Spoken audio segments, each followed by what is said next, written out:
to all of Parliament. Could we receive him warmly, please?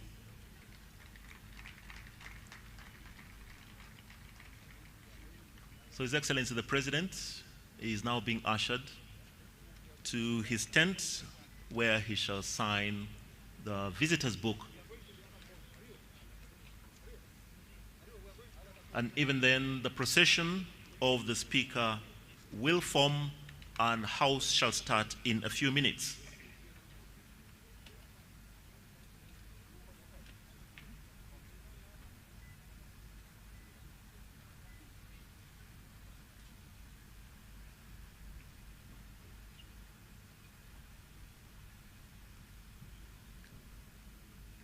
So for those of you who cannot see from where you are, His Excellency the President is signing the visitor's book. It's traditional that every time Parliament hosts a guest at the level of His Excellency the President, they will sign in the visitor's book. Now this is a very special day for the presentation of the budget, not only in Uganda, but across the East African states. And as soon as His Excellency has signed, then the procession of the Speaker will form and the House will start.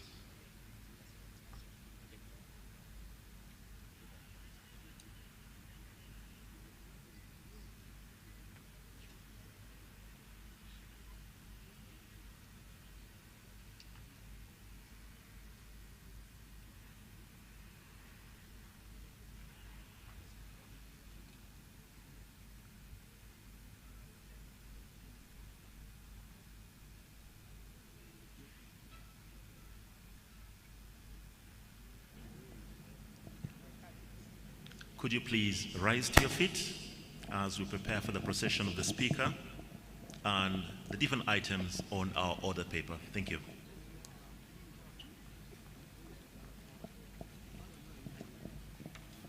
Honorable members, His Excellency the President and Mr. Speaker.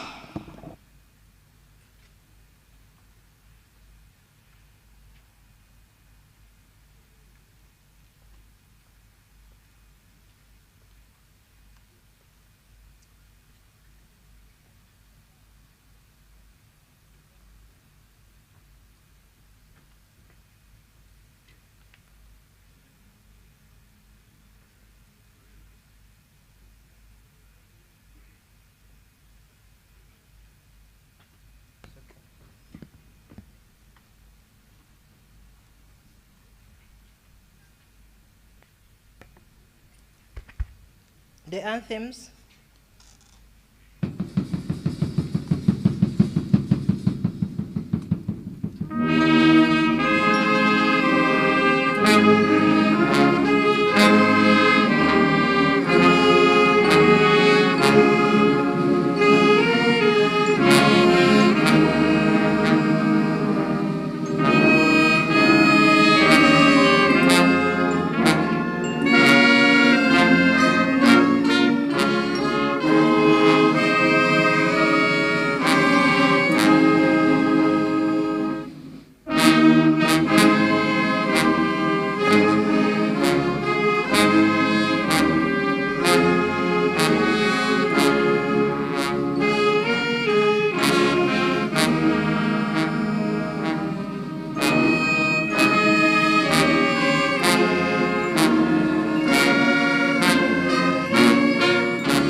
leaders, Almighty God, who in your infinite wisdom and providential goodness has appointed the officers of leaders and parliament for the welfare of society and the just government of humanity, we beseech you to look upon with abundant favor these your servants whom you've been pleased to call to their performance of such important trusts in this land. Let your blessing descend upon them here assembled, and grant that they may, as in your presence, treat and consider all matters that shall come under their deliberation in so just and faithful a manner as promote your honor and glory, and advance the good of those whose interests you have committed to their charge. Amen.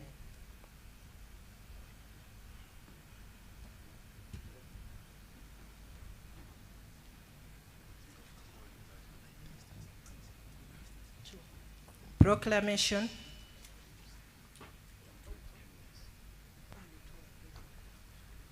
Whereas under Article 1012 of the Constitution of the Republic of Uganda, His Excellency, the President of the Republic of Uganda, may, in consultation with the Speaker, address Parliament from time to time on any matter of national importance.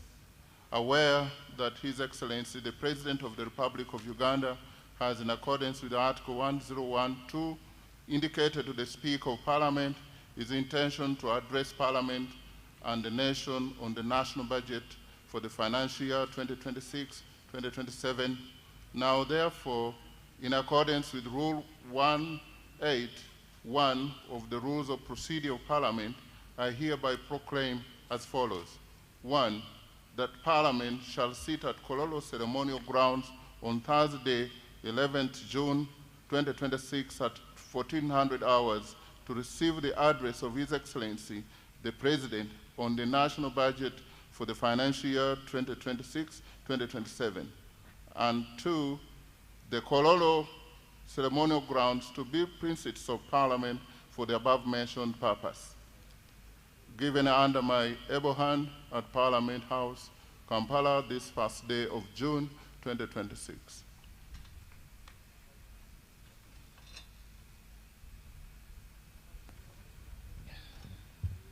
Administration of oaths.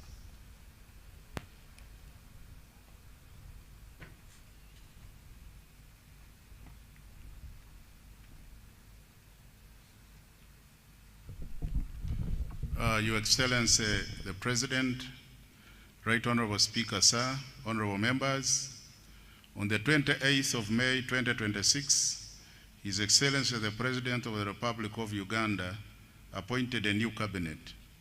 Among those appointed were non-members of Parliament who were duly approved by the Parliamentary Appointments Committee and sworn in as ministers.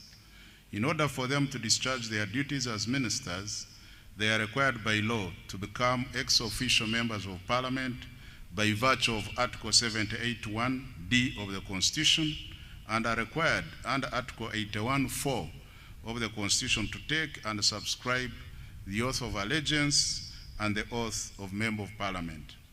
Right Honorable Speaker, the said members are ready to take and subscribe to the oath. Request for your permission, Right Honorable Speaker, to invite them for the aforementioned purpose. And they are Honorable General Katumba Wamala, Minister of Public Service. Please come forward, Honorable Minister. Honorable Sebugwao Joyce Juliet Nabosa, Minister of State for Information, Communications, Technology, and National Guidance, Information. Honorable Siraj Musa Ali, Minister of State for Works and Transport, Works. I seek for your permission, sir, to allow them to access the chambers. Permission granted.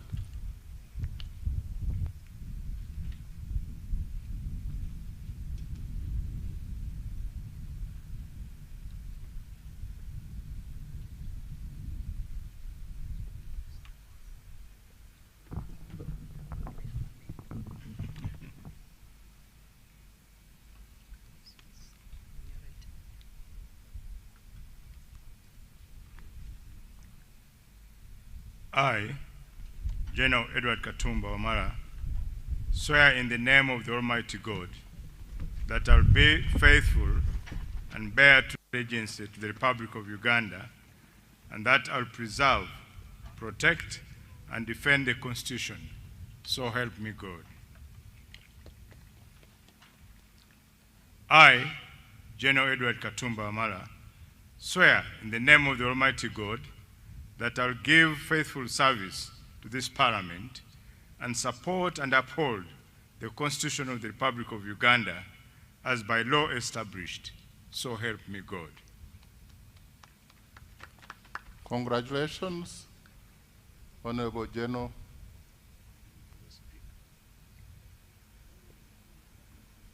And welcome back to the House. Thank you. You'll need to append your signature to confirm that oath you've just made, and you'll receive a copy of the Constitution and the rules of procedure to enable you execute your duties as a member of Parliament. Kindly turn it.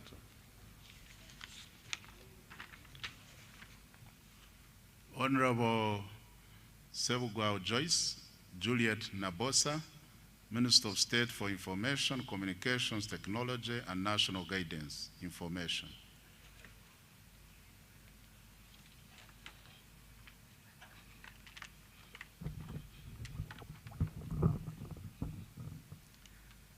I, Joyce Juliet Nabosa Sebugwao, swear in the name of Almighty God that I will be faithful and bear true allegiance to the Republic of Uganda, and that I will preserve, protect, and defend the Constitution.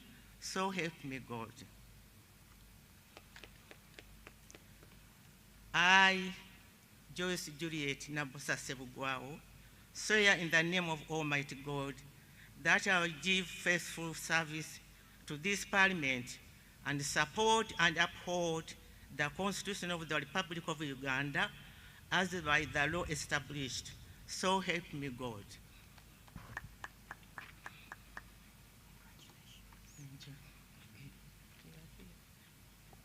Congratulations, and honorable members, you can join me in receiving Honorable Wechitiwa, Minister.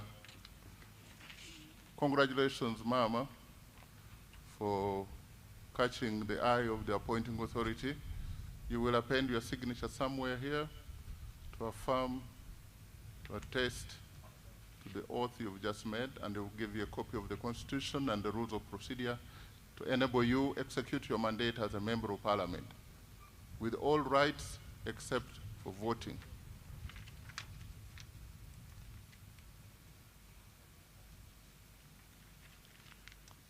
Honorable Siraji Musa Ali, Minister of State for Works and Transport, in charge of works.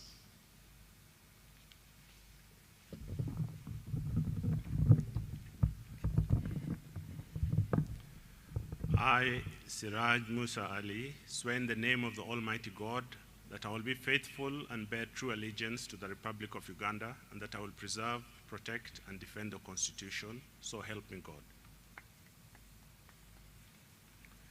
I, Siraj Musa Ali, swear in the name of the Almighty God that I will give faithful service to this Parliament and support and uphold the Constitution of the Republic of Uganda as by law established. So help me God. Thank you.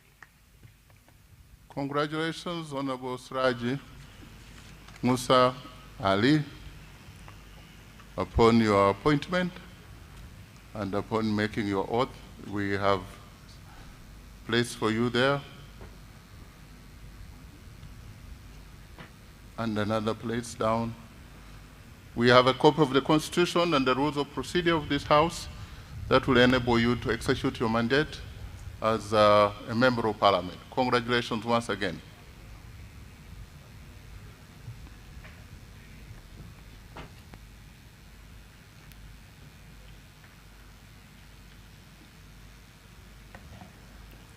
Item number 5, communication from the chair.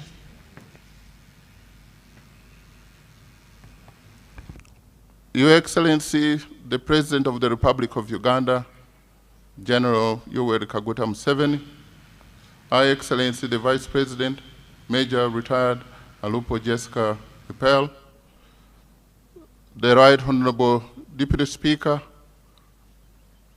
Honorable Thomas Tayeba, the Right Honorable Prime Minister and Leader of Government Business, Robin Nabanja, the Right Honorable Deputy Prime Ministers present, the Right Honorable Leader of Opposition in Parliament, Joel Senyonyi, Cabinet Ministers and Ministers of State, Honorable Members of Parliament of Uganda, the Chairpersons and Members of Constitutional Commission, the Head of Public Service and Secretary of Cabinet, Madame Luce Nachobe Mbonye, the Auditor General, the Permanent Secretary present, if they are here, all the chiefs, service chiefs present, the Governor, Bank of Uganda, distinguished guests, ladies and gentlemen, I welcome you all to this 5th sitting of the first session of the 12th Parliament.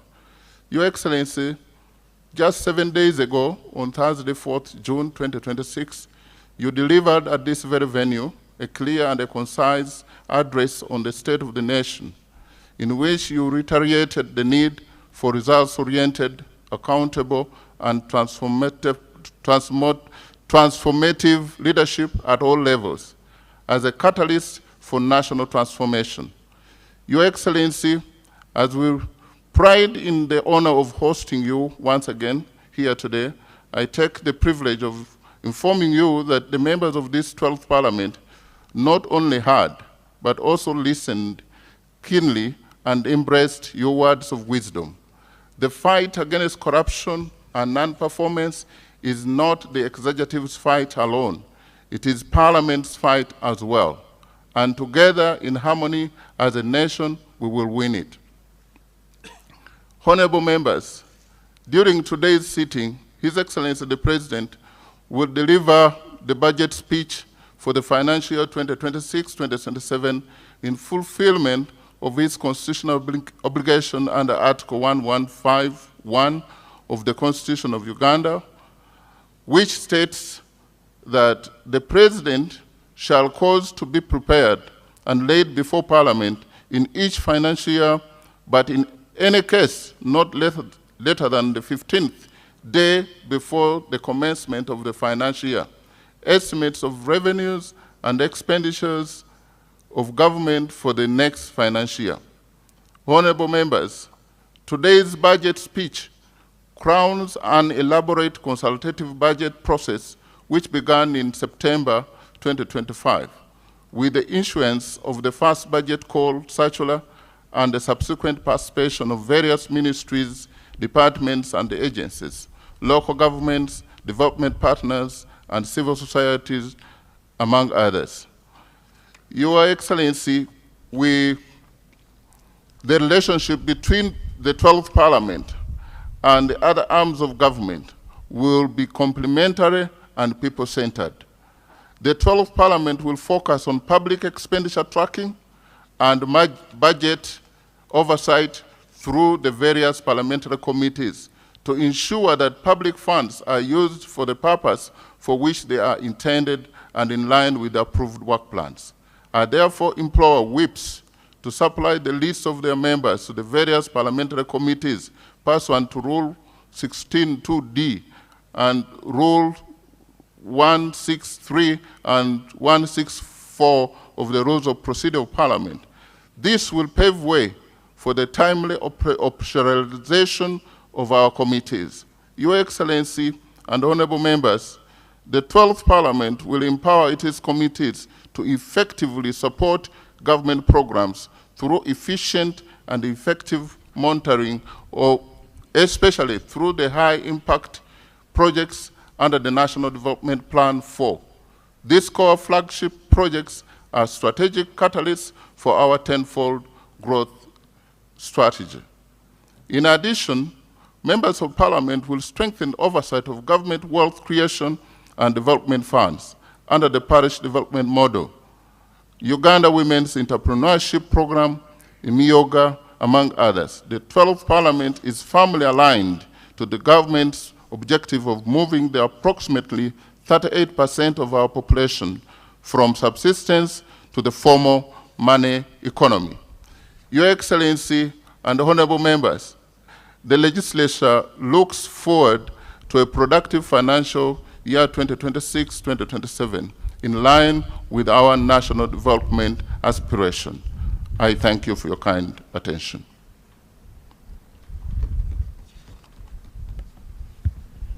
Item number 6, presentation of the budget speech. Honorable members, as it is the practice, the Minister of Finance, Planning and Economic Development will deliver the budget speech on behalf of His Excellency the President, after which the President will make additional remarks.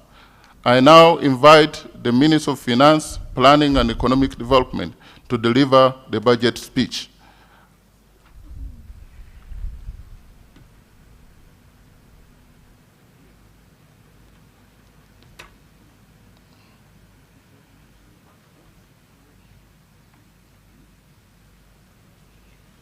Thank you, Right Honorable Speaker, for the opportunity granted. I did not grant you an opportunity, but you have accessed the microphone. What do you have to say? Your Excellency, I take cognizance of your presence in the House. Right Honorable Speaker, my procedure matter arises under Rule 11, Sub-Rule 5, and the Rule 26, Sub-Rule 2 of our Rules of Procedure. Right Honorable Speaker, specifically, Rule 11, Sub-Rule 5, verbally reads, the constitution of the Commission under this rule shall be done during the first meeting of the first session of a new Parliament. Right Honorable Speaker, I'm aware that the side of the leader of opposition has already nominated the commissioner amongst the 4 bench commissioners. That is Honorable Nambeshi. But the side of the government, we have not seen any commissioner. Since the government chief whip is in place, isn't it procedurally right that we constitute this House to its fullest, so that to mandate its function? Right Honorable Speaker, the House looks to move in a half.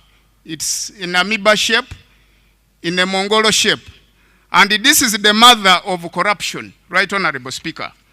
In line with Rule 26 of our Rules of Procedure, the rules are clear that in formation of the order paper for every sitting, there must be the business committee in consultation to your consent to come up with the order paper that the House has to follow. I'm wondering, Right Honorable Speaker, if it's not risky on your side, determining the entire task of the business committee just on your shoulder. And the members, if we move the House in such a manner, I don't know whether we shall be respecting our own rules.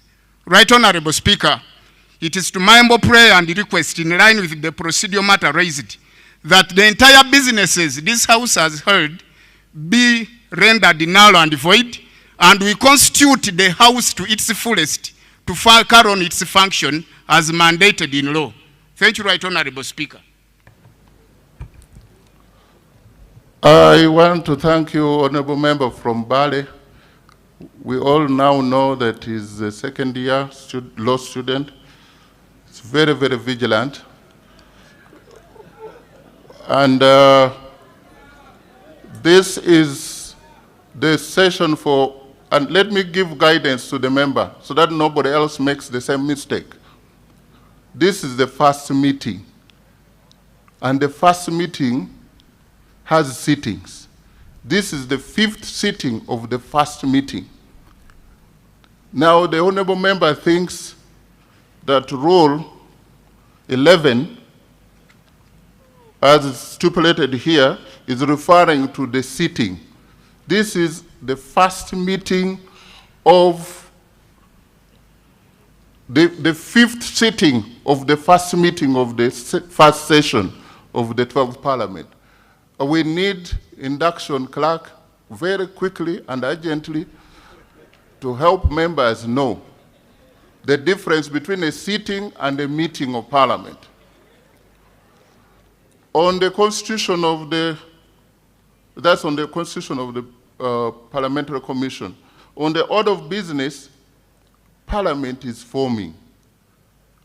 I have no doubt that the clerk, as even of today, has written, and let me take the same opportunity to tell the government chief whip and the leader of opposition that we need lists, which I even communicated here, of all committee members and leadership and the commission.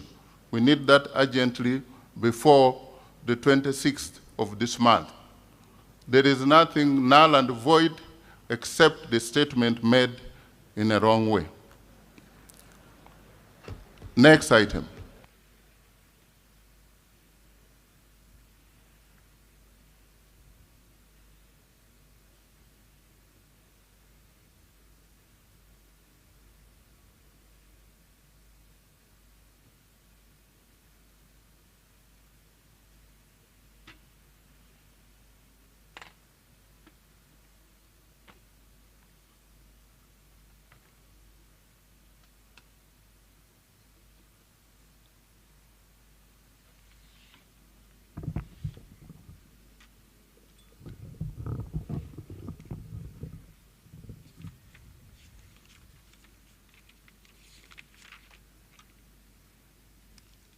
Your Excellency, the President of the Republic of Uganda, Your Excellency, the Vice President of the Republic of Uganda, the Right Honorable Speaker of Parliament of Uganda, Your Lordship, the Chief Justice, the Right Honorable Deputy Speaker of Parliament, Your Lordship, the Deputy Chief Justice, the Vice Chairman of the NRM Party, the Right Honorable Prime Minister, the Right Honorable Deputy Prime Ministers, Honorable Ministers and Ministers of State, Your Excellencies, the heads of diplomatic missions, Honorable Members of Parliament, former leaders, traditional leaders, religious leaders, distinguished guests, ladies and gentlemen.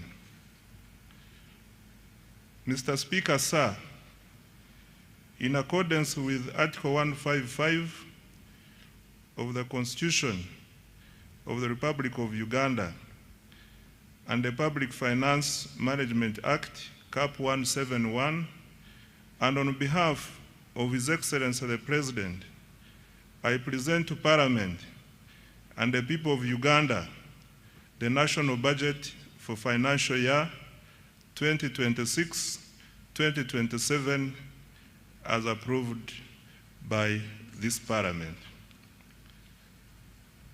In this speech, I will, number one, present the recent performance of the economy and the outlook for the year ahead.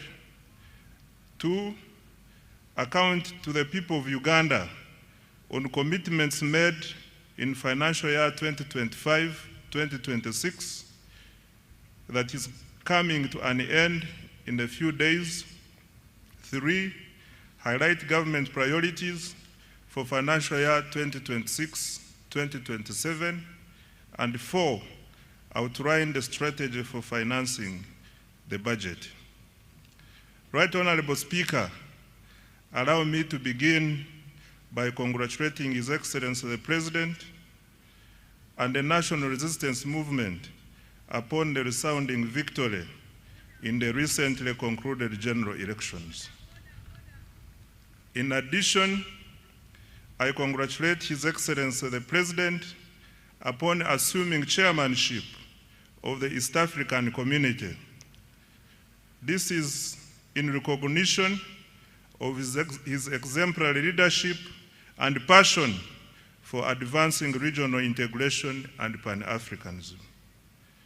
I also congratulate Her Excellency the Vice President, Right Honorable Speaker, Right Honorable Deputy Speaker, Right Honorable Prime Minister, colleague, honorable ministers, honorable members of parliament, and all other leaders elected to serve our country during this important phase of Uganda's development. Mr. Speaker, sir, I wish to thank His Excellency the President for the confidence he has placed in me and my political leadership team by entrusting us with the responsibility of leading the Ministry of Finance, Planning and Economic Development. I also would like to thank and congratulate my senior, Honorable Matia Kasaija, for the leadership and mentorship in the past 10 years. Your Excellency, we accept this responsibility with humility, determination, and a clear understanding of the task before us.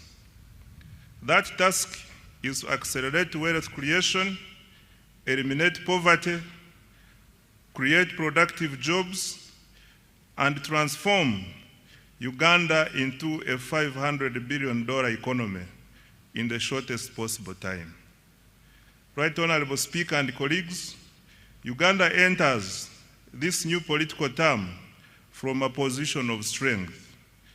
Unlike many previous election cycles that were characterized by high inflation, exchange rate instability, and macroeconomic uncertainty, our economy remains stable and resilient and is growing rapidly. Mr. Speaker, sir, this achievement is not accidental. It is a result of deliberate and consistent policy choices under the leadership of His Excellency the President and the NRM government. For more than 3 decades, government has prioritized peace and security, macroeconomic stability, infrastructure development, human capital development, wealth creation, and regional integration. As a result, Uganda has built one of the strongest foundations of socio-economic transformation on the African continent. Uganda has, number 1, sustained long-term economic growth above 5% despite repeated global shocks. 2, surpassed the lower middle income threshold of United States dollars 1,136 with gross national income per capita reaching United States dollars 1,389.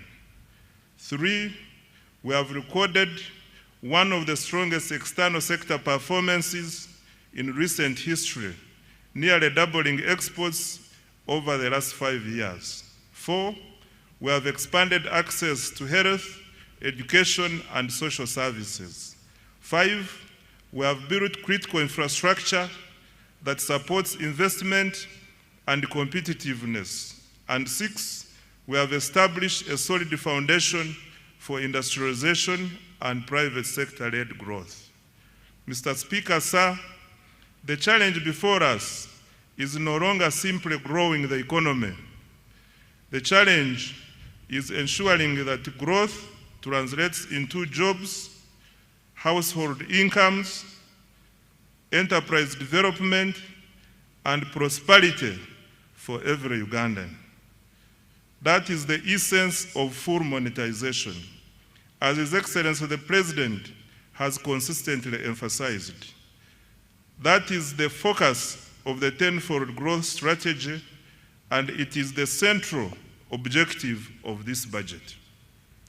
Mr. Speaker, sir, financial year 2026-2027 marks the commencement of the implementation of the NRM manifesto. It is also the second year of implementing the 4th National Development Plan, the first plan specifically designed to deliver the tenfold growth strategy. Mr. Speaker, sir, and honorable colleagues, in the spirit of protecting the gains, we have maintained the financial year 2026-2027 budget theme as full monetization of Uganda's economy through commercial agriculture, industrialization, expanding and broadening services, digital transformation, and market access. This theme is aligned with the East African Community Budget theme of deepening regional integration and economic resilience through improved regional security, domestic revenue mobilization, and digital transformation for inclusive growth. I now come to the recent economic performance and outlook. Mr. Speaker, sir, despite geopolitical tensions, global trade disruptions, and continued uncertainty in the world economy, Uganda's economic outlook remains strong and positive.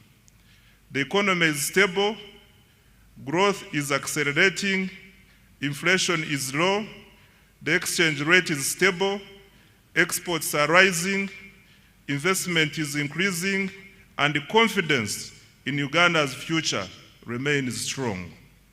Mr. Speaker, sir, Uganda's economy continues to demonstrate remarkable resilience and dynamism. Economic growth for financial year 2025-2026 is estimated at 6.4%, up from 6.3% in financial year 2024-2025.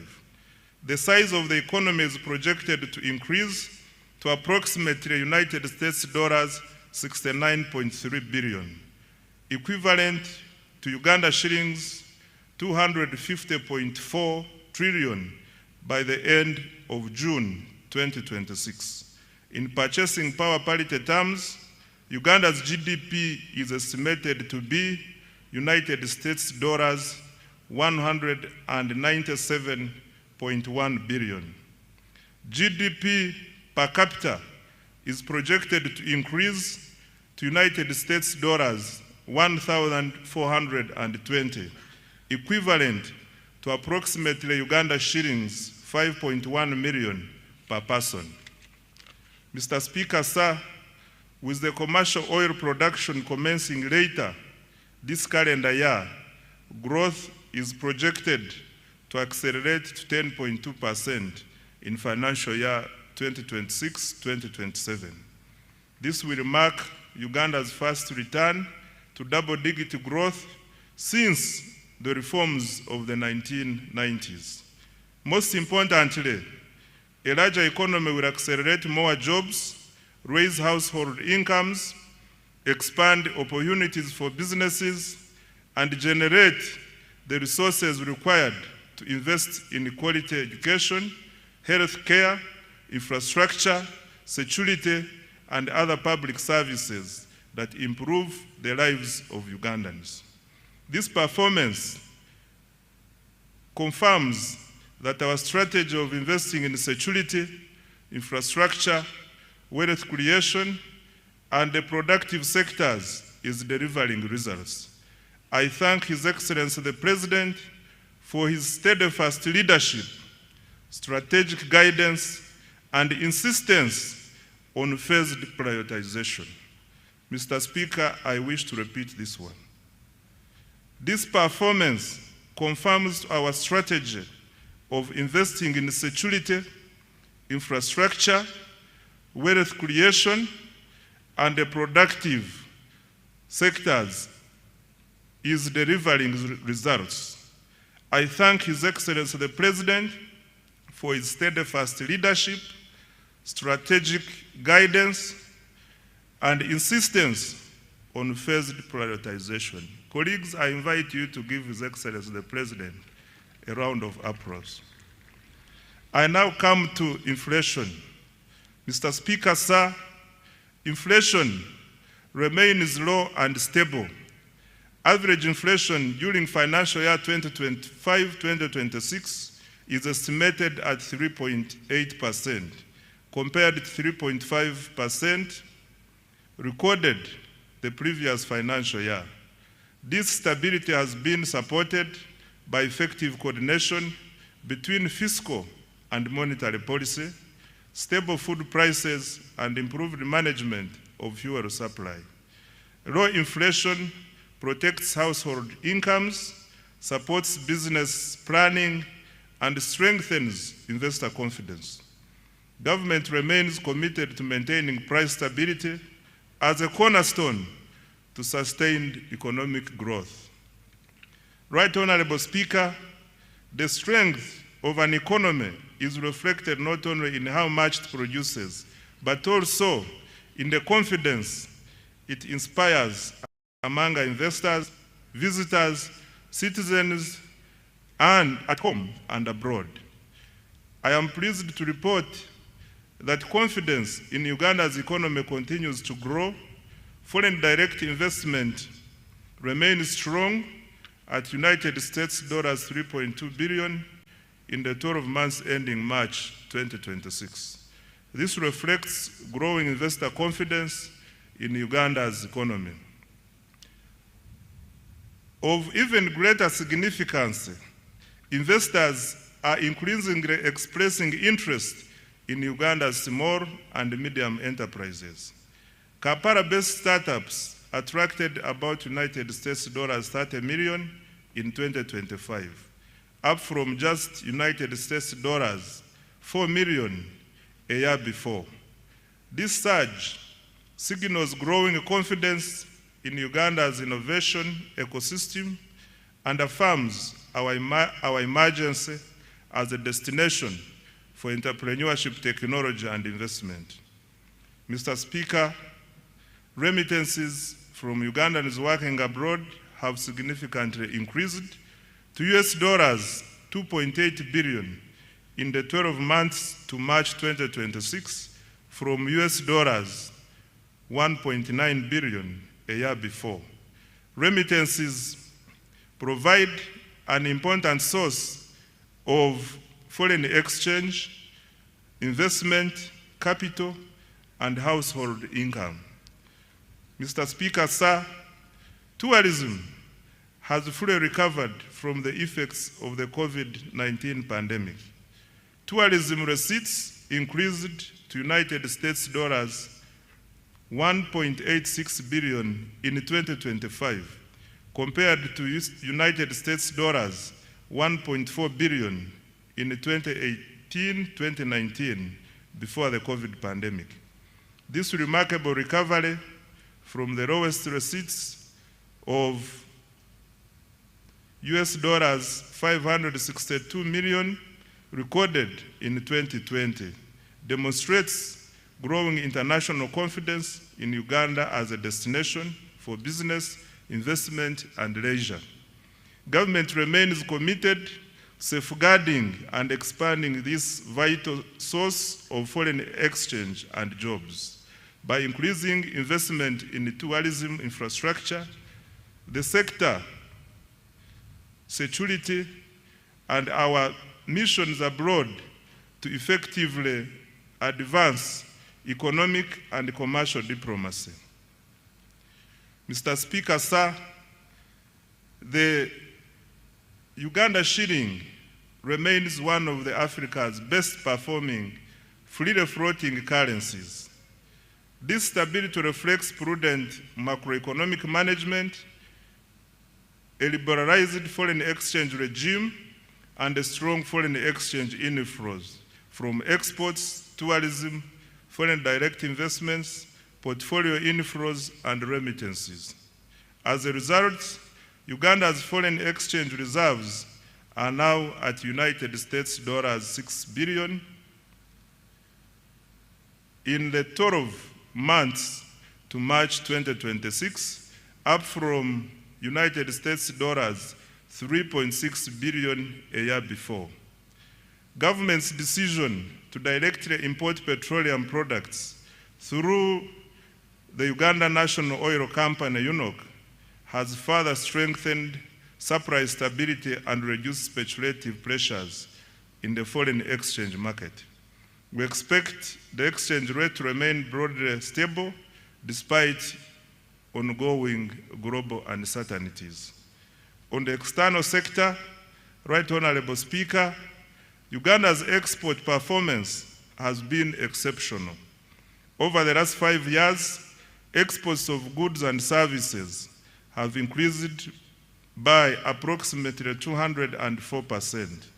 Total exports earnings reached US dollars 18.04 billion in the 12 months to March 2026, from US dollars 5.93 billion in the 12 months to March 2022. The leading exports include gold, coffee, cocoa, fish products, steel products, sugar, and a growing range of manufactured goods. Our coffee exports reached USD 2.46 billion for the year ending March 2026, up from USD 1.84 billion a year before.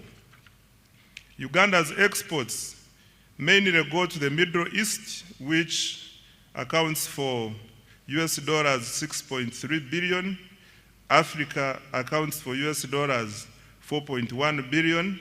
Asia accounts for US dollars 2.0 billion. And the European Union accounts for 2.5 billion US dollars. And the rest of the world accounts for 3.1 billion. This success reflects the deliberate government policy focused on industrialization, value addition, export promotion, and market access. The exports are not merely a trade statistic. They are the engine of Uganda's transformation. They generate foreign exchange, they create jobs, they support enterprise growth, and they strengthen economic resilience. As a result of strong export performance, remittances, and investment inflows, Uganda recorded a balance of payment surplus of United States dollars 2.47 billion, 12 months to March 2026, the highest in 15 years. On employment creation, Right Honorable Speaker,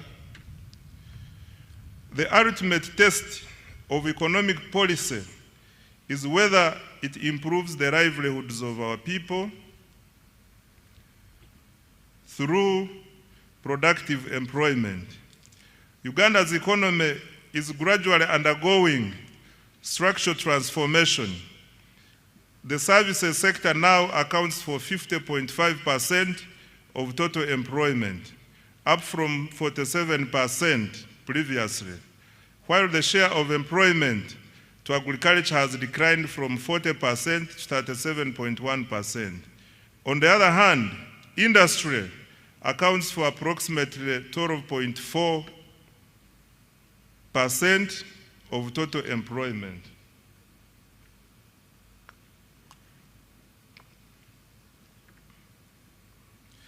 These shifts are good and are consistent with the structural transformation experienced by today's rich economies, which moved from raw to higher productivity sectors.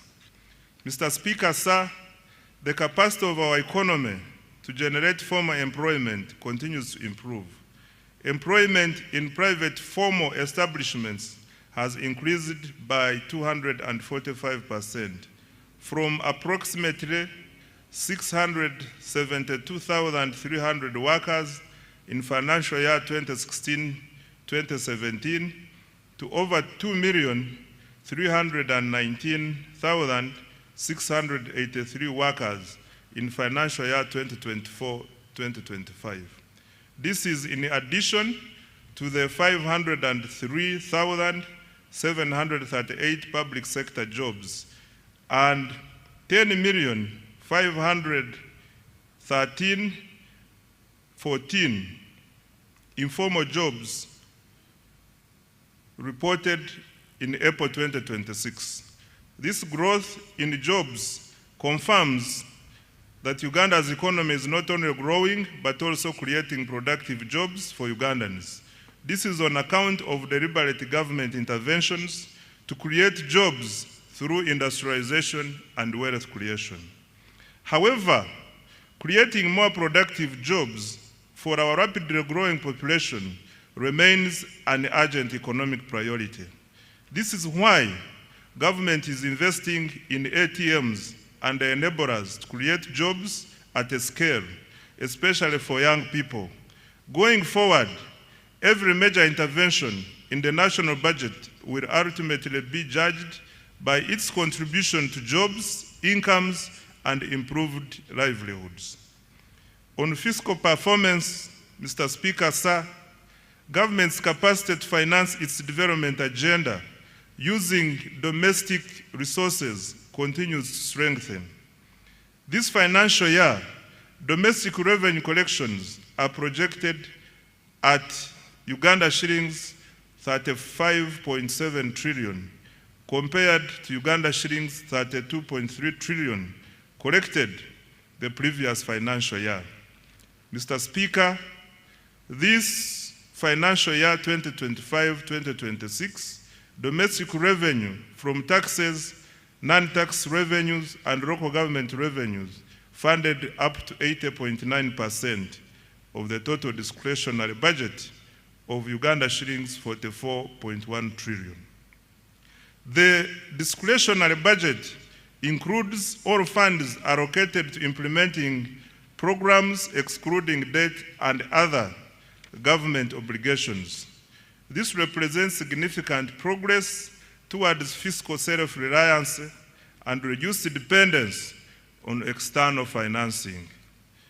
Mr. Speaker, sir, increasing domestic revenue is not merely a fiscal objective.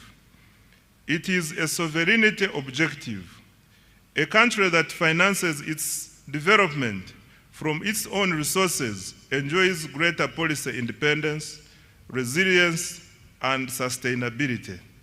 Therefore, government will continue to strengthen domestic revenue in line with the domestic revenue mobilization strategy, while preserving incentives for investment, production, and enterprise growth. In financial year 2026-2027, domestic revenue is projected to increase to Uganda shillings 45.6 trillion from Uganda shillings 35.7 trillion in financial year 2025-2026, equivalent to 15.9% of GDP. The additional resources will support investments in the wealth creation, ATMs, and their enablers. I now come to public debt, Right Honorable Speaker. Mr. Speaker, as of December 2025, Uganda's total public debt stood at United States dollars 34.86 billion, equivalent to approximately Uganda shillings 126.19 trillion. Of this, external debt amounted to US dollars 15.84 billion, while domestic debt was United States dollars 19.02 billion. This translates into a debt to GDP ratio of approximately 53.0%. Mr. Speaker, public debt should always be assessed alongside the assets it finances and the economic returns it generates. Over the past 10 years, Uganda's debt has financed strategic investments that are transforming the productive capacity of our economy. These investments include, number one, integrated transport infrastructure, which accounts for 31.1% of the debt.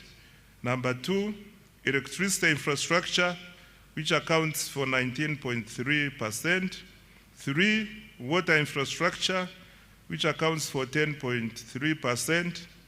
4, agro-industrialization, which accounts for 9.2%. 5, education and health, which accounts for 7.7%. 6, housing and urban development, which accounts for 6.3%. 7, industrial parks and industrial development, which accounts for 2%, and other investments such as national backbone infrastructure to extend internet, STI, and regional development, which accounts for 7.0%. Mr. Speaker, Uganda's public debt remains sustainable and is projected to stay so over the medium and the long term. Accountability for financial year 2025-2026 and priorities for financial year 2026-2027. Mr. Speaker, when the budget for financial year 2025-2026 was presented last year, government made several commitments aimed at accelerating monetization of the economy and implementing the tenfold growth strategy. The budget focused on 3 broad areas, namely, number 1, wealth creation programs, 2, strategic investments in the ATMs, and 3, investment in the key enablers of growth. I am pleased to report that substantial progress has been made in all the 3 areas above. On wealth creation, Mr. Speaker, the foundation of Uganda's economic transformation is ensuring that every Ugandan participates in the money economy. Government, therefore, has continued to invest in programs that expand access to affordable capital, strengthen enterprise development, and increase household incomes. To date, government has invested close to Uganda shillings 11 trillion directly into wealth creation initiatives, targeting households in subsistence economy, farmers, youth, women, and businesses. These interventions are reducing barriers to participation in economic activity while expanding opportunities across the country. Let me highlight what we have done in the flagship wealth creation programs. On parish development model, Mr. Speaker, the parish development model remains government's most important intervention for eliminating subsistence and expanding participation in the money economy. I wish to thank His Excellency the President for his vision and unwavering commitment to this program. PDM is not merely a financing program, it is a structural transformation program. Its objective is to move households from subsistence to commercial production, from survival to enterprise, and from poverty to prosperity. Over the past 5 years, government has transferred Uganda shillings 4.4 trillion to all 10,589 parishes nationwide, and as a revolving capital. Ugandans who were previously outside the money economy are now engaged in money-making enterprises.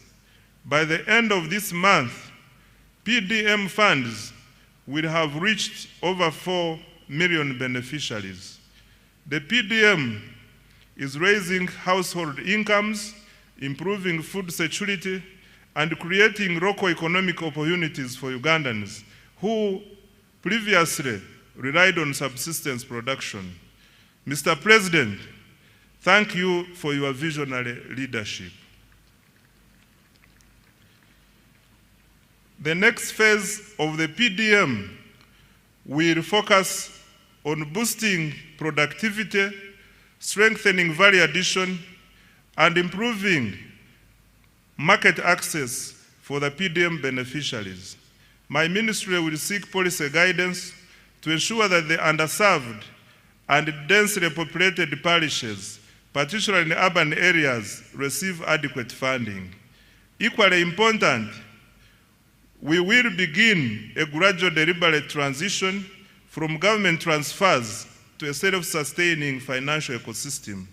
Ultimately, a PDM bank underpinned by strong repayment performance, governance, and value chain development. I now come to other wealth creation programs. Mr. Speaker, in addition to the PDM, government has continued supporting enterprise development through other wealth funds, namely, one, Emyoga.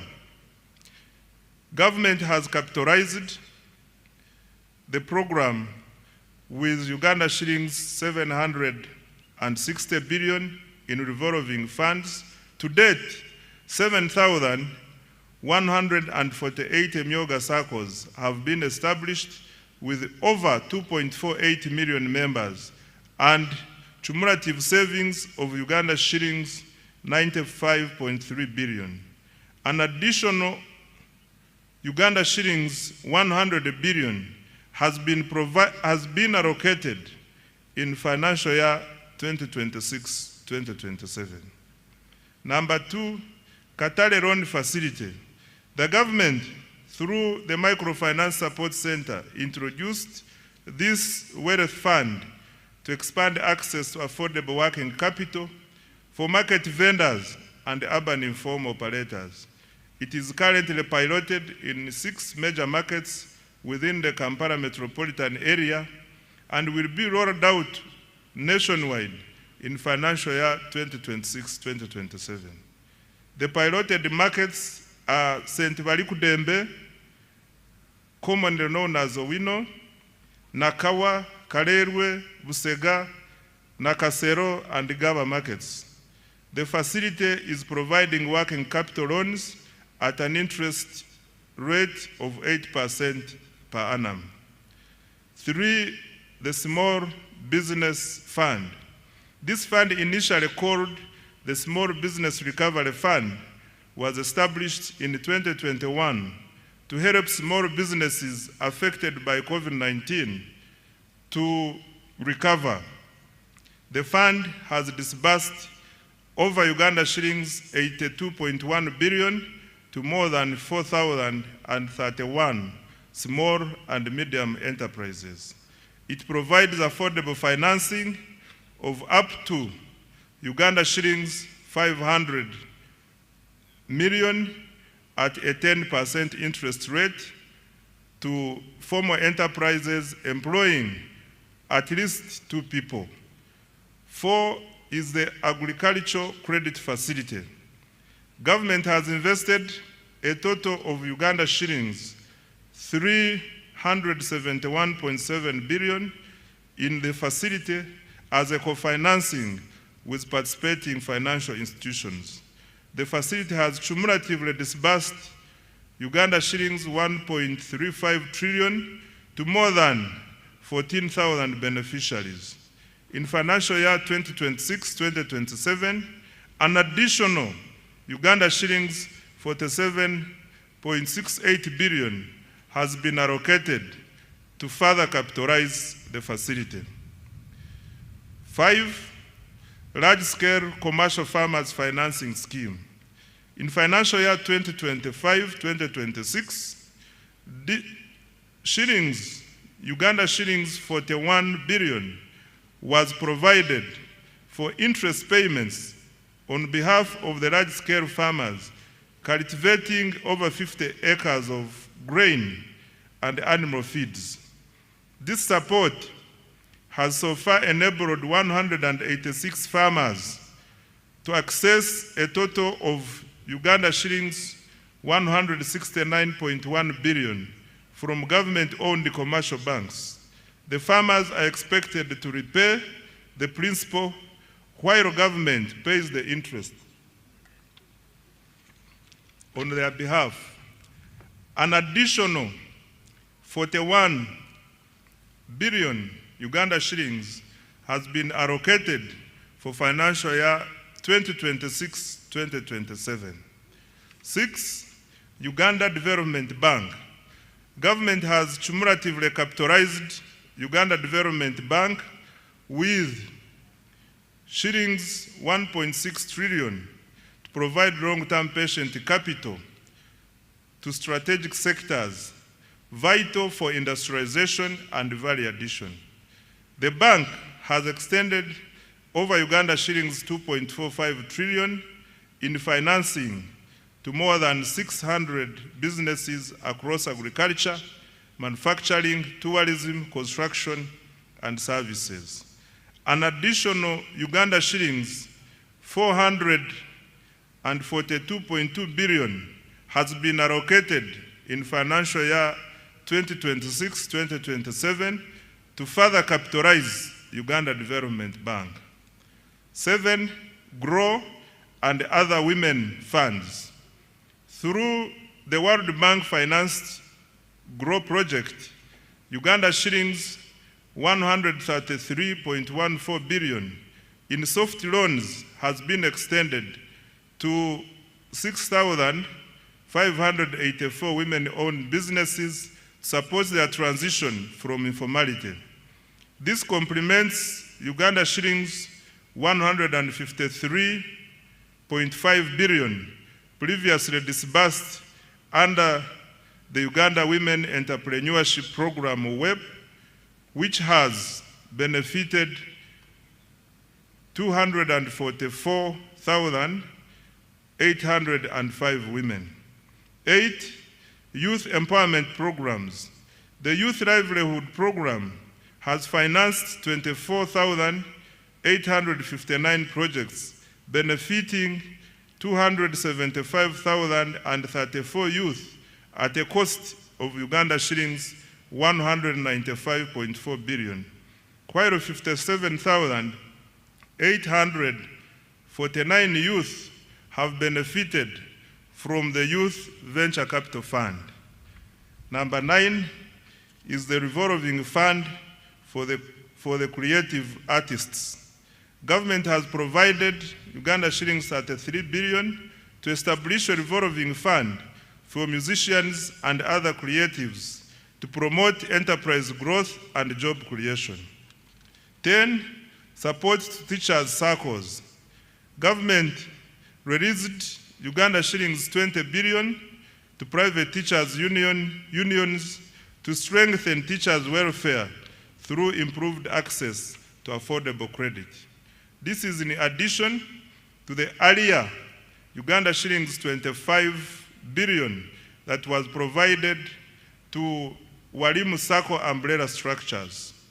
Mr. Speaker, sir, these wealth creation interventions have expanded access to affordable capital, strengthened enterprise growth, and created jobs. In financial year 2026-2027, government has allocated an additional Uganda shillings 2.49 trillion in wealth creation programs to accelerate monetization of the economy and expand wealth creation. I now come to accelerating tenfold growth through the ATMs.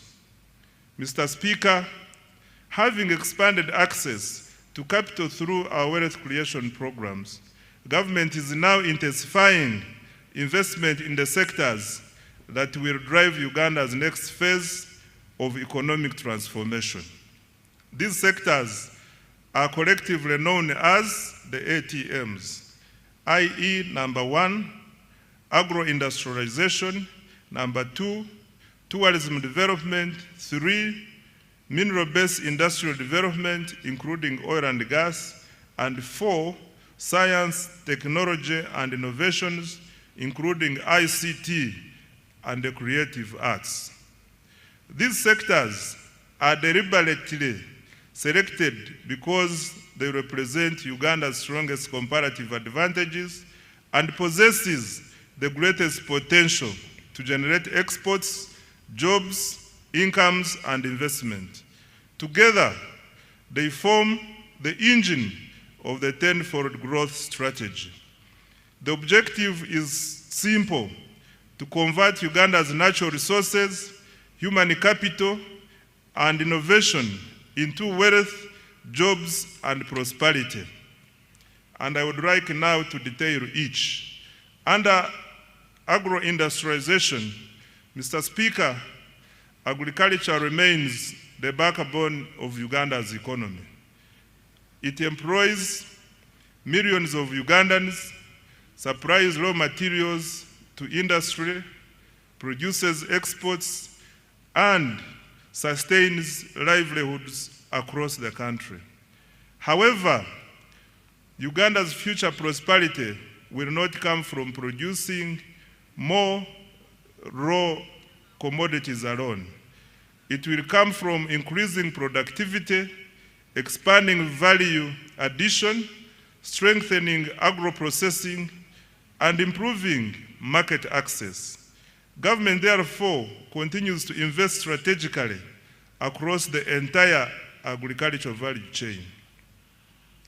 Mr. Speaker, agricultural transformation begins with science. This year, government made significant advances in agricultural research and genetics. The antique vaccine facility at the National Livestock Resources Research Institute in Nache Sasa was completed and is now operational, producing about 36 million doses, serving 18 million livestock in the first year. The government also produced foot and mouth disease vaccines and continued to advance research on disease-resistant crops and livestock breeds. These investments will reduce production losses, raise productivity, and increase farmer incomes. On water for production and irrigation, Mr. Speaker, climate change continues to expose farmers to significant weather-related risks. Government is therefore accelerating investment in irrigation and water for production infrastructure to reduce dependency on rainfall. Progress was registered on several major irrigation projects, including Kabuyanda Dam in Isinjiro District, Atali in Burambuli District, Wadelai in Pakwach District, Achomai in Bukedea District, Namaisu in the Bududa District, Chembo Mbai in the Buko District, SIP irrigation scheme in the Burambuli District. Solar-powered irrigation schemes are also being rolled out across the country. These investments will support all year-round production, increase resilience, and improve agricultural productivity. On mechanization and animal health, Mr. Speaker, government continued developing regional agricultural mechanization centers and animal disease control centers to improve efficiency and productivity in the agricultural sector. Progress was registered in Chiruhura, Mbale, Chijandongo, Bunyangabo, Nakaseke, Katine, and several other districts. These facilities are improving access to modern agricultural equipment, veterinary services, and disease surveillance systems. On expanding commercial coffee production, Mr. Speaker, sir, coffee remains one of the Uganda's most important export commodities. Government has therefore expanded coffee cultivation into northern and eastern Uganda. During the year, 2 coffee mother gardens were established and over 1.4 million coffee seedlings distributed to 532 farmers in northern Uganda. This intervention will broaden participation in one of the Uganda's most profitable agricultural value chains. Financial year 2026-2027 priorities for agro-industrialization. Mr. Speaker, a total of Uganda shillings 2.26 trillion has been allocated to the agro-industrialization program in financial year 2026-2027. This is the highest allocation ever to this program. Priority interventions include: 1, agricultural research and innovation, including funding for anti-tick vaccine commercialization; 2, irrigation and water for production; 3, extension services, more extension workers and their facilitation to reach farmers; 4, provision of good quality agricultural input; 5, post-harvest handling and storage; 6, agro-processing and value addition; 7, quality assurance and certification; and 8, expanding market access. The objective is to move Uganda from exporting raw commodities to value addition agricultural products. On tourism development, Mr. Speaker, sir, tourism is one of Uganda's most powerful export industries. It generates foreign exchange, it creates jobs, it supports thousands of enterprises, and showcases Uganda to the world. The following achievements have been registered this financial year. Uganda's global tourism visibility is at an all-time high, driven by the aggressive destination marketing under the Explore Uganda, the Pearl of Africa brand, the country's growing international profile, and industry endorsements are evident in its recent global presence and awards. In the North America market, Uganda won the Best in Show Africa at the 2026 New York Travel and Adventure Show, bolstered by endorsements from the renowned travel journalists. In the Asian market, the country won the Best Exquisite Destination Award at the Outbound Travel Mart in Mumbai and gained strong visibility at the South Asia's leading travel and tourism exhibition in New Delhi. Mr. Speaker, government has intensified the international marketing of destination Uganda through participation in major tourism exhibitions and targeted promotion campaigns in Europe, the United Kingdom, North America, Asia, East Africa, and North Africa. Government also leveraged high-profile platforms, including the Africa Cup of Nations AFCON 2025 tournament in Morocco and the 2025 World Travel Market in London, showcase Uganda's tourism potential and attract visitors. In addition, Uganda successfully secured a bid to host 2 international conferences, further strengthening its position as a preferred destination for meetings, incentives, conferences, and exhibitions. Uganda also launched the economic and commercial diplomacy strategy as a key instrument for advancing Uganda's economic transformation. Under this strategy, Uganda missions abroad have been assigned clear performance targets focusing on 4 measurable economic outcomes, mainly tourism marketing, trade promotion, investment attraction, and diaspora mobilization. The economic and commercial diplomacy strategy is contributing to improved economic performance with increased international tourist arrivals and receipts, foreign direct investment inflows, and merchandise export earnings. Government will continue to leverage its missions abroad to market Uganda as a preferred tourism, conference, and investment destination, expand market access for Ugandan products, attract strategic investors, and mobilize the diaspora to support national development. On tourism infrastructure, Mr. Speaker, government continued to invest in tourism infrastructure and attractions.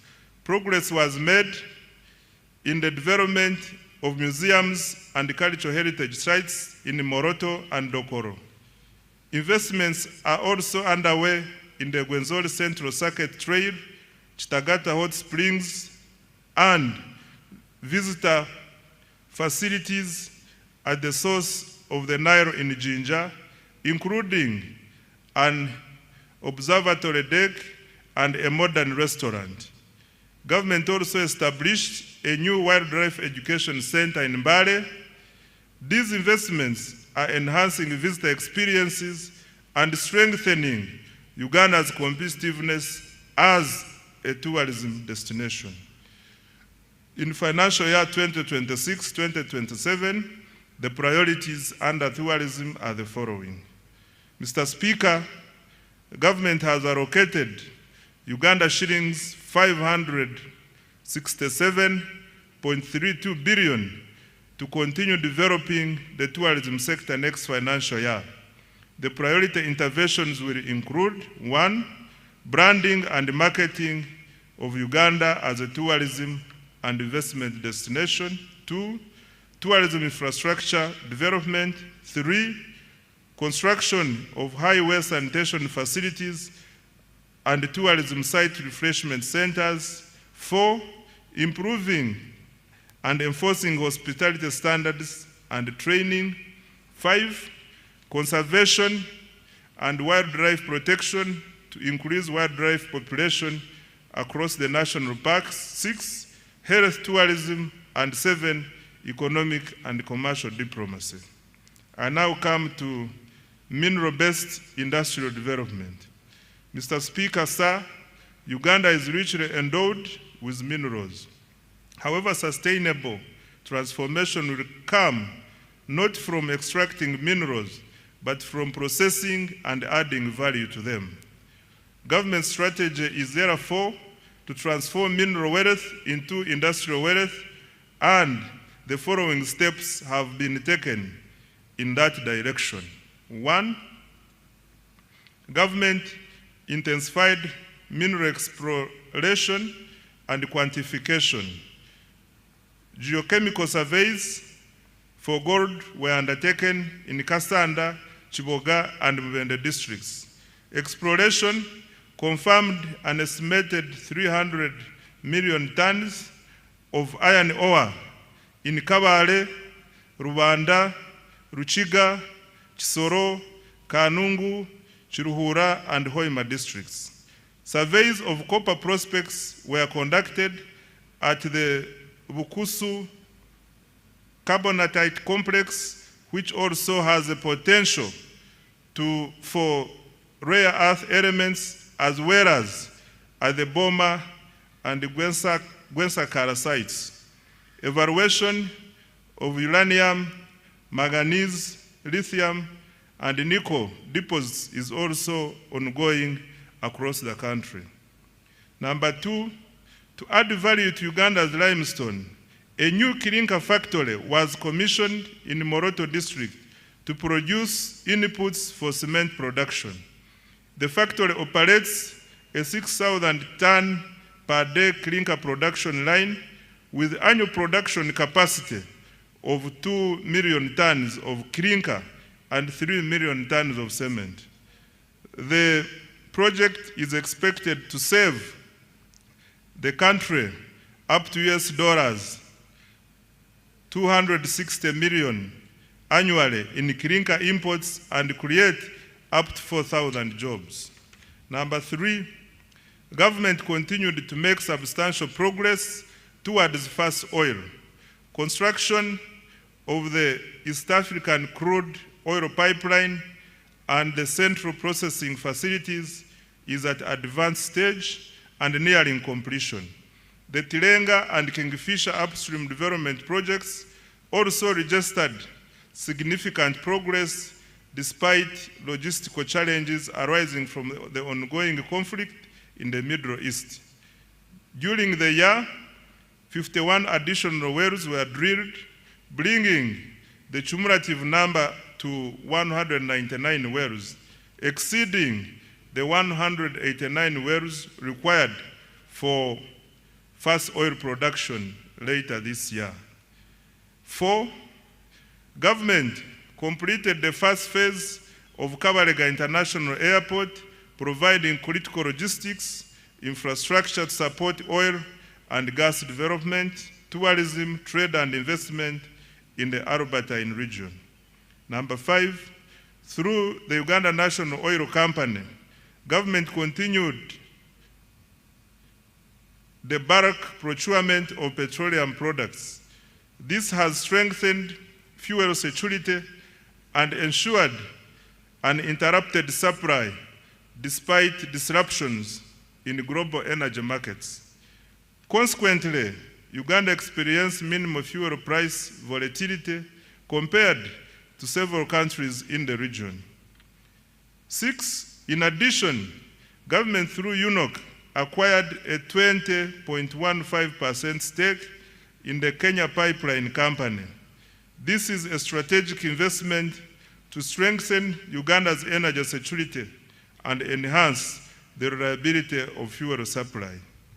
Given that over 95% of Uganda's refined petroleum products are imported through the Kenyan corridor, this investment will help secure access to critical petroleum infrastructure and support more predictable fuel supply and pricing.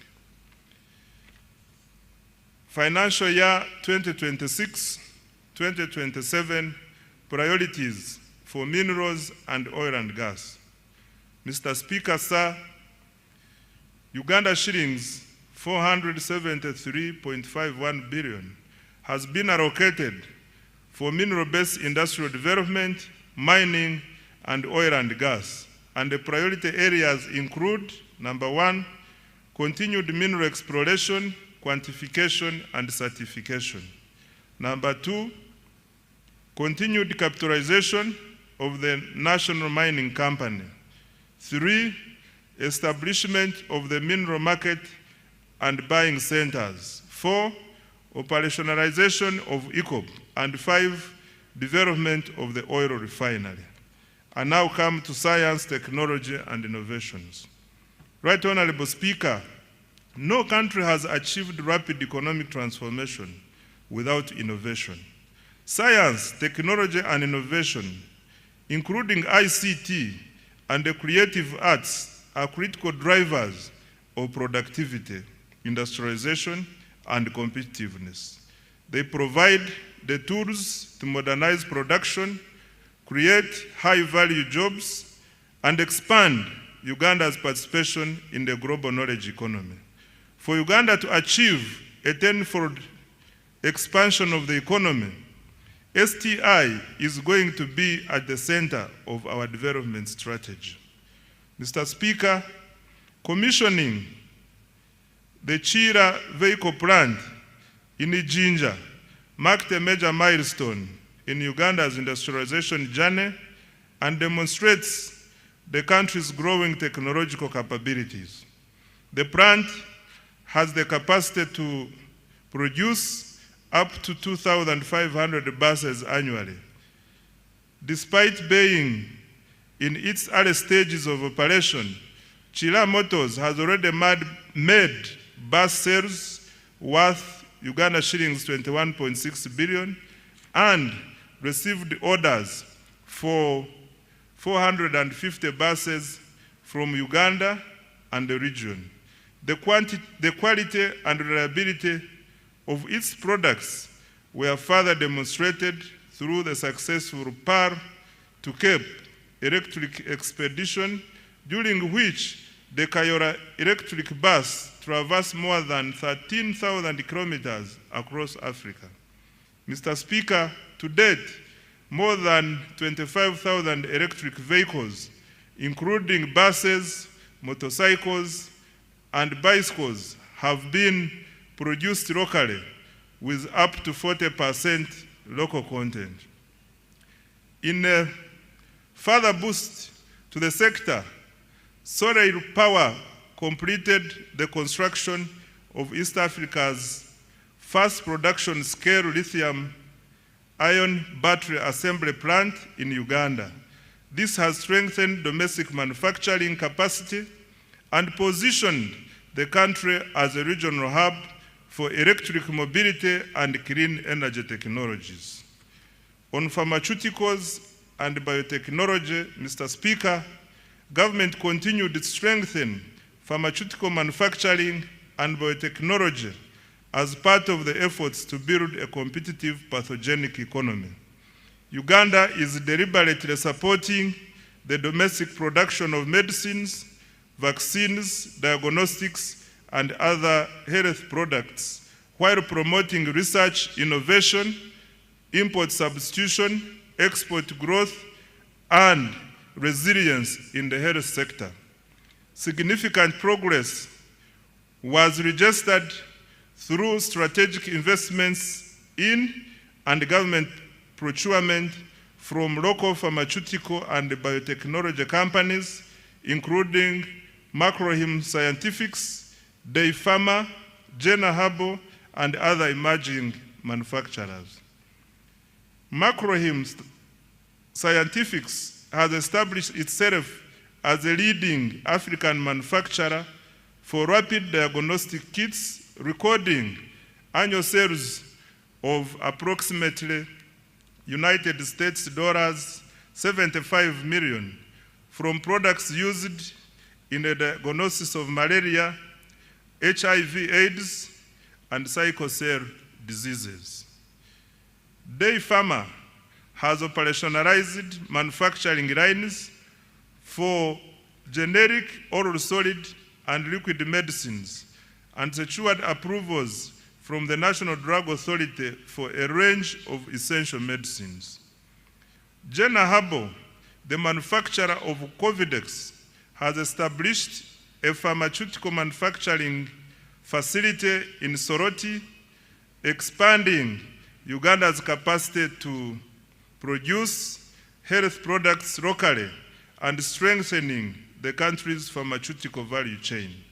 These investments are improving health security, reducing imports, and creating high-value jobs. On advancing Uganda's space science, Mr. Speaker, government has strengthened Uganda's space science and satellite technology capabilities. Government established modern ground satellite infrastructure at the Uganda National Space Center at Mpoma Mukono district. This has enabled our scientists to successfully deploy a climate camera to the International Space Station. This has expanded the country's capacity to generate real-time data for climate monitoring, environmental management, disaster preparedness, and evidence-based decision-making. On value addition under STI, Mr. Speaker, government has intensified agro-industrialization initiatives driven by scientific innovation aimed at increasing value addition, branding, and export competitiveness. The Banana Value Addition Facility by Professor Mlanga strengthened its production capacity for banana value-added products and fulfilled export orders from South Korea, Saudi Arabia, Qatar, and Italy. In addition, government has invested in the establishment of the Coffee Park in Ntungamo. The Africa Coffee Park has innovated 18 products of value-added coffee ready to go into the market for roast, freeze-dry, and spray-dry high-level technology. On digital transformation, Mr. Speaker, government continued expanding digital infrastructure to improve the availability, reliability, affordability of ICT services, as well as access to the services. During the year, an additional 879 kilometers of fiber optic cable were installed, bringing the national fiber backbone to approximately 62,941 kilometers. As a result, internet costs declined from $70 to $35 per megabyte per second. Active mobile internet subscriptions stand at 18.5 million, while the number of smartphones connected to Ugandan network has reached 20 million. Total registered mobile telephone subscriptions have reached 57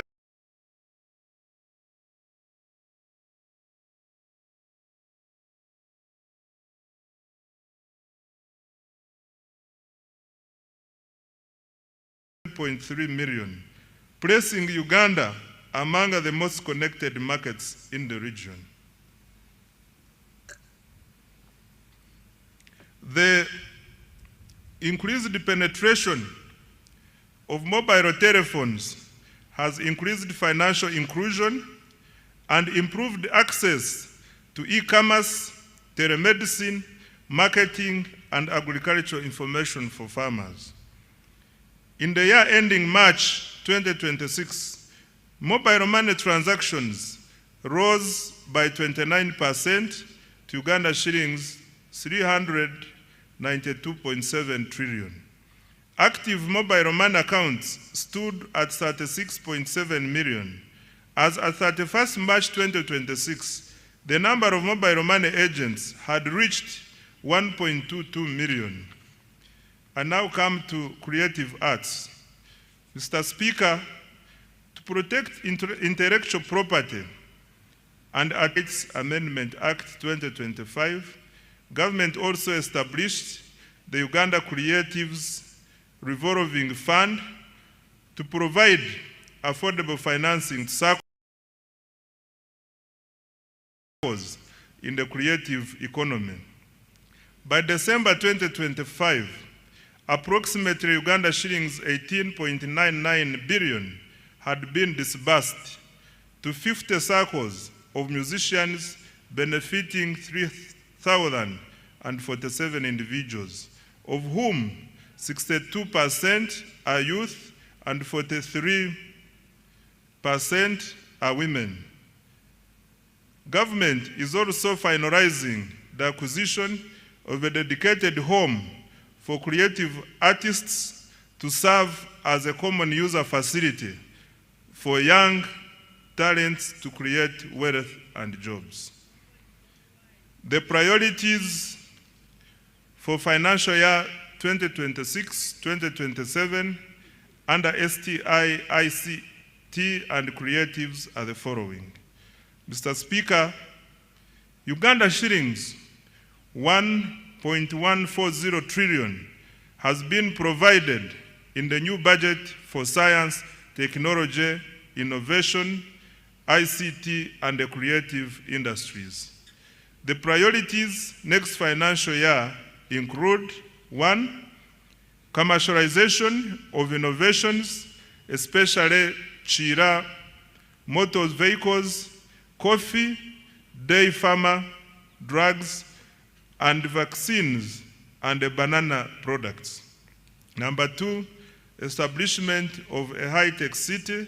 3, additional investment in science, research, and innovation. 4, expansion of digital infrastructure to increase coverage, reliability, and affordability of internet, government services, and e-commerce. 5, growth of business process outsourcing for job creation. 6, expanding the free-to-air TV signal. And 7, strengthening intellectual property protection. I now come to enablers. Mr. Speaker, government also continued to invest in the key enablers of socio-economic transformation in line with the NDP 4 and the 10-fold growth strategy. These include human capital development, infrastructure, security, and the rule of law, as well as domestic revenue mobilization to finance the transformation agenda. Under enabler number 1, which is peace, security, and rule of law, Mr. Speaker, peace, security, and rule of law are the foundations of development. Without peace, you cannot create prosperity. Without security and the rule of law, there is no investment. Without stability, there is no growth. Mr. Speaker, I wish to repeat this. Without peace, you cannot create prosperity. Without security and rule of law, there is no investment. Without stability, there is no growth. Government has continued to invest in security, justice, and governance institutions. This financial year, the following milestones have been achieved. 1, the government continued strengthening security infrastructure, intelligence services, and operational capacity while improving the welfare of our security personnel in the UPDF, police, prisons, and intelligence services. 2, Uganda remains one of the region's most stable countries. Despite being an election year, reported crimes fell by 10.2% from 218,715 cases in 2024 to 196,405 in 2025, reducing the crime rate from 502 to 427 per 1,000 people. 3, Uganda continued to contribute to regional peace and security through African Union and UN peace support operations in Somalia, alongside military deployments in the Democratic Republic of Congo, South Sudan, and other places. Number 4, the 275-bed National Referral Military Hospital in Mbuya, Kampala, is now operational. It attends to an average of 150 patients per day for services including dialysis, dental care, physiotherapy, and ENT. Number 5, construction of the UPDF military headquarters in Mbuya is 70% complete. In addition, over 230 housing units and new administrative blocks for the Air Force and Marines are under construction to enhance personnel welfare and operational efficiency. Number 6, government provided over Uganda shillings 1.697 trillion to the relevant institutions to organize the recently concluded successful general elections. Number 7, mass enrollment and issuance of national identity cards progressed well. The total population identified with a national identification number NIN is 34.14 million, renewals 13.85 million, cards printed 14.67 million, and cards issued to the population 6.2 million.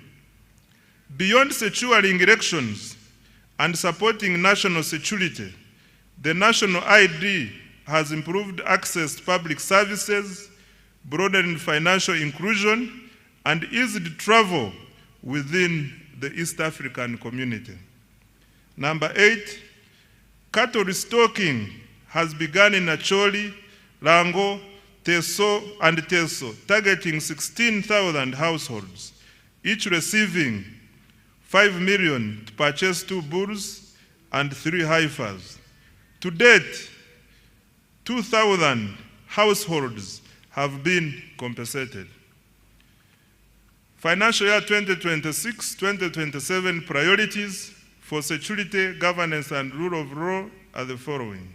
Mr. Speaker, government has allocated Uganda shillings 10.21 trillion security, governance, and rule of law institutions for financial year 2026-2027, and the priority interventions include: 1, continued modernization, training, and welfare of the UPDF. 2, full equipping of the National Referral Military Hospital and completion of the UPDF headquarters. 3, strengthening of broader security, counter-terrorism, and regional peace support operations. 4, enhancing community policing, crime intelligence, forensics, and CCTV coverage. 5, cyber security and protection of critical national infrastructure. 6, improving immigration services, NIN/ID enrollment, and e-passport issuance. 7, fighting against corruption. 8, continued cattle restocking in the Acholi, Lango, Teso sub-regions. I now come to enabler number 2, which is infrastructure development. Mr. Speaker, sir, transport infrastructure is the bone marrow of the economy. It connects farmers to markets, workers to jobs, and industries to inputs, while linking exporters to regional and global markets. Electricity powers industrialization and drives economic transformation. In financial year 2025-2026, government achieved the following infrastructure development. Under roads and bridges, government continued with the construction of 24 major roads, totaling approximately 1,154 kilometers, and rehabilitated a further 949 kilometers of national roads. 2, government continued developing 14 strategic bridges to enhance connectivity, improve access to socio-economic services, and support the movement of goods and people within and across regions. 3, government stepped up maintenance of national roads network.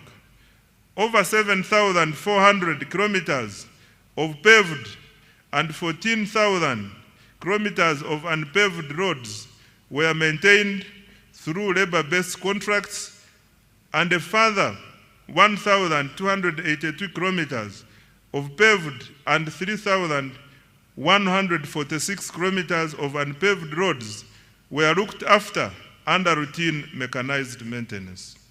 4, government opened 124 kilometers, graded 175 kilometers, and gravelled 64 kilometers of district and community access roads using the force account.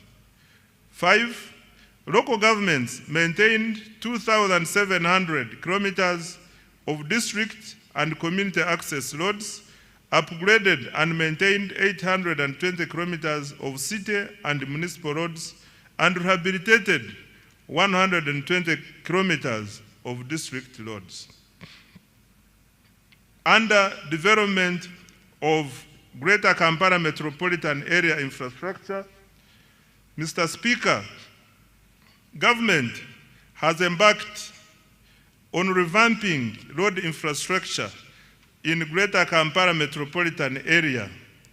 The target is to upgrade over 600 kilometers in the next 5 years and to maintain all major existing roads. To date, 297 kilometers of roads have been paved, several roads have been rehabilitated and maintained, and 8 major road junctions signaled to improve traffic flow and road safety. Mr. Speaker, Kampala made history as the first city in Africa to be inducted into the international network of 3 cities in the world. Government will continue building on this heritage and global recognition. In this regard, government has prioritized implementation of a cleanup exercise involving restoration of wetlands and green spaces, enforcing integrated physical planning, including pedestrian-friendly roads, enforcing trade order, and restrictions on all forms of pollution, especially noise. I now come to water transport. Mr. Speaker, government has constructed, maintained, and operated 15 ferries to connect island communities to markets and services. The Buyende Kagwara Kabiramaido ferry has commenced operations. 2 ferries on Lake Bunyonyi in Kabale are under construction and are expected to begin service by June 2027. Preliminary works for the Bukasa Inland Port are nearly complete, paving the way for commencement of the actual construction. On railway transport, Mr. Speaker, government has commenced construction of the 273-kilometer standard gauge railway from Maraba to Kampala. Upon completion, container transport costs from Mombasa to Kampala are projected to fall from about $3,500 to roughly $1,600, and transit time from 5 days to 1 day. Rehabilitation of the Tororo-Gulu meter gauge railway reached 66% completion, while the Kampala-Mukono section has been complete. On air transport,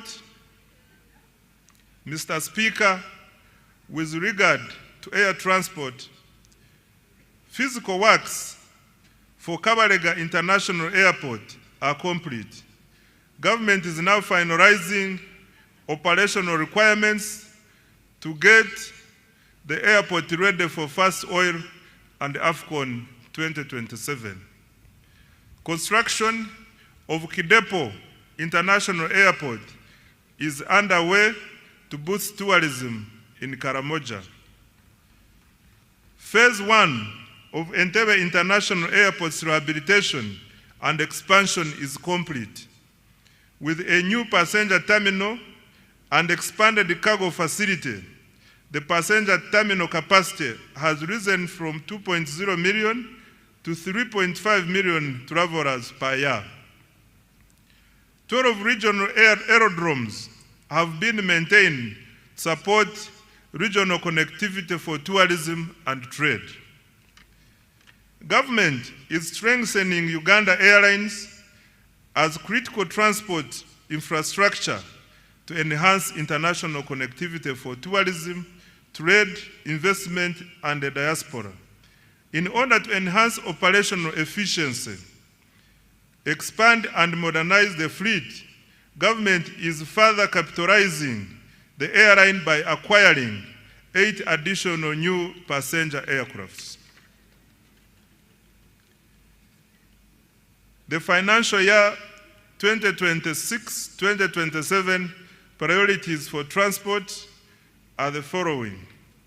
Mr. Speaker, Uganda shillings 8.79 trillion has been allocated next financial year for transport infrastructure development, and the priority areas will include, number 1, construction of the Maraba-Kampala Standard Gauge Railway and completion of rehabilitation of the meter gauge railway. Number 2, construction, upgrade, and maintenance of national, city, district, urban, and community access roads. Number 3, construction and maintenance of strategic bridges. 4, development of water transport systems such as ferries and ports. 5, operationalization of Kabalega International Airport and continued upgrade of regional aerodromes. And 6, expansion of the Uganda Airlines. I now come to the energy development. Mr. Speaker, sir, reliable and affordable energy is essential for industrialization and socio-economic transformation. Government continues to invest heavily in electricity generation, transmission, and distribution infrastructure. In financial year 2025-2026, government achieved the following in energy development. 1, continued development of hydro, solar, and other energy projects, alongside preparatory work for future nuclear investments. Installed generation capacity now stands at 2,098 megawatts, and the government's medium to long-term target is 52,482 megawatts to support industrialization, urbanization, and economic growth. 2, continued expansion of energy transmission and distribution infrastructure. Completed and continued construction of multiple lines, including the Kole-Guru-Nebi-Arua line, 132 kV, the Kampala Metropolitan Transmission Line, 132 kV, including 2 associated mobile substations, Mirama, Kabale, 132 kV, Karuma Tororo, 400 kV, Tororo Resource, 400 kV, Mutundu Entebbe, 132 kV, and Lira Guru Agago, 132 kV. Good progress has also been made on substations serving industrial parks in Mbale, Kapeka, and the Kabalega Petrochemical Industrial Park. 3, the share of households in rural areas connected to grid electricity has nearly doubled in the 3 years, from 6.8% in financial year 2021-22 to 11.4% in financial year 2024-2025. 4, through Uganda Energy Credit Capitalization Company, government commenced construction of 4 small mini hydro power sites expected to generate 5 megawatts of electricity. These sites will be completed in March 2027 and will provide reliable power to very hard to reach and remote areas. Further, under the Electricity Access Scale-Up Project, 419,592 off-grid solar connections have been made countrywide. Financial year 2026-2027 priorities for the energy sector are the following. Mr. Speaker, government has allocated Uganda shillings 2.07 trillion to energy development, and the priority interventions include: 1, expansion of generation capacity by commencing the 380 megawatt Kiba hydroelectricity plant, a floating solar plant at Isimba, and 500 megawatts of utility scale solar in the Elgon and Acholi regions. 2, preparatory work for nuclear energy generation at Buyende. 3, expansion of transmission and associated substation infrastructure. 4, rural electrification. And 5, industrial power connections.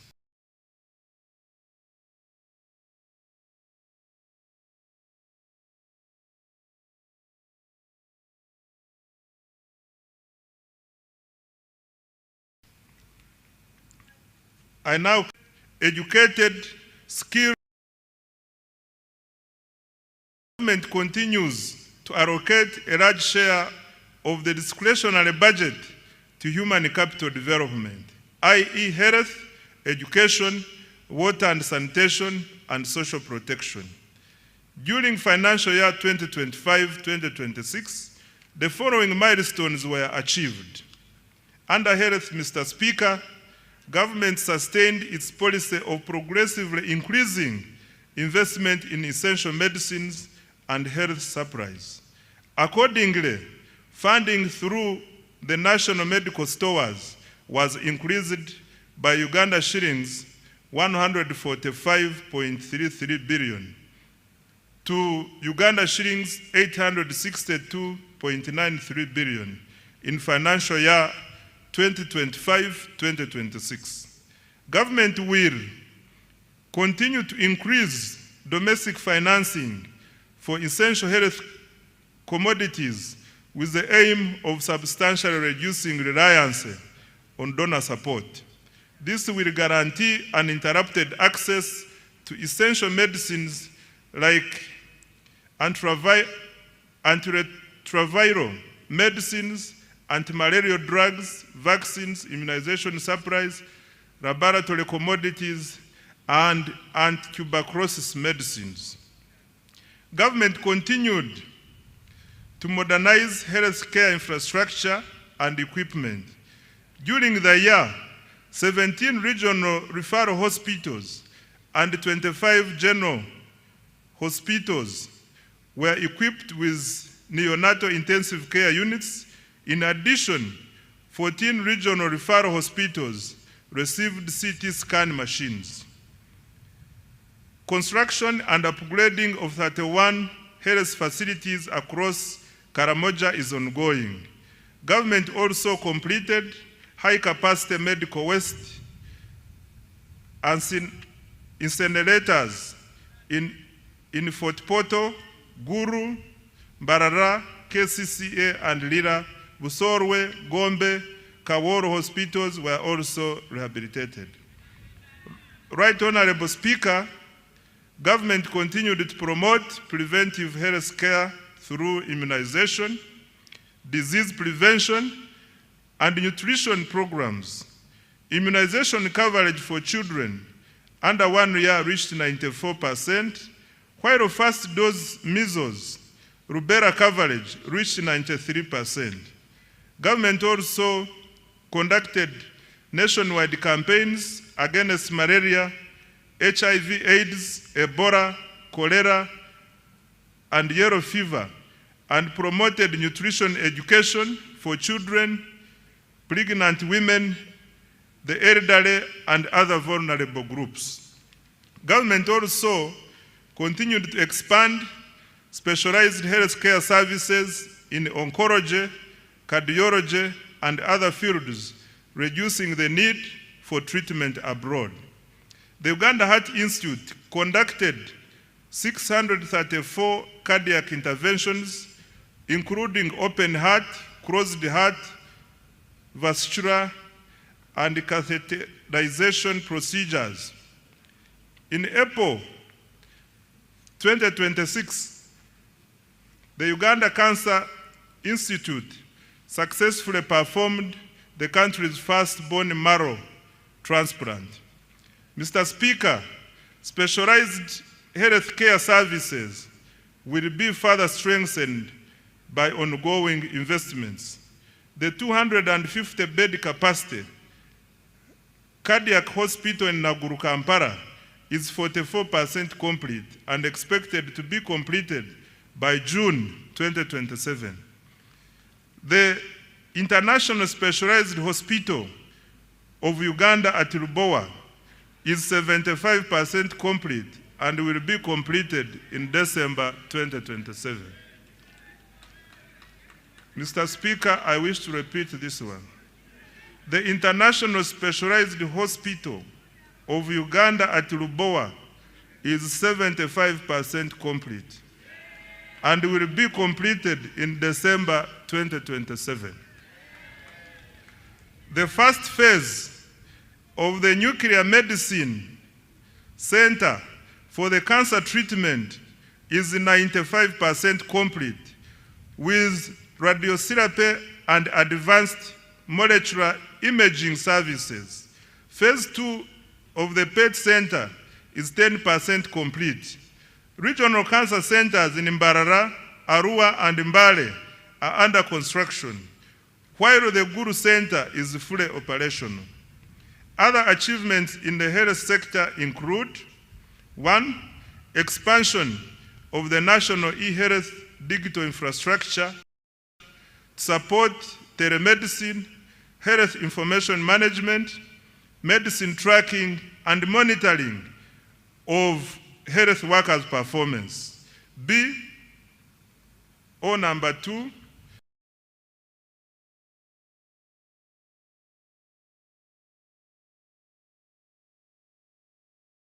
strengthening the national ambulance and emergency care system through the deployment of additional ambulances.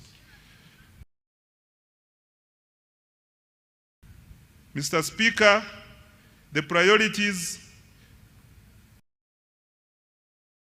under the health sector for financial year 2026-2027 are the following. Government has allocated Uganda shillings 5.23 trillion for the health sector in financial year 2026-2027. The funding will focus on number 1, maternal and child health; 2, nutrition improvement; 3, expanded immunization; 4, prevention and treatment of non-communicable diseases; 5,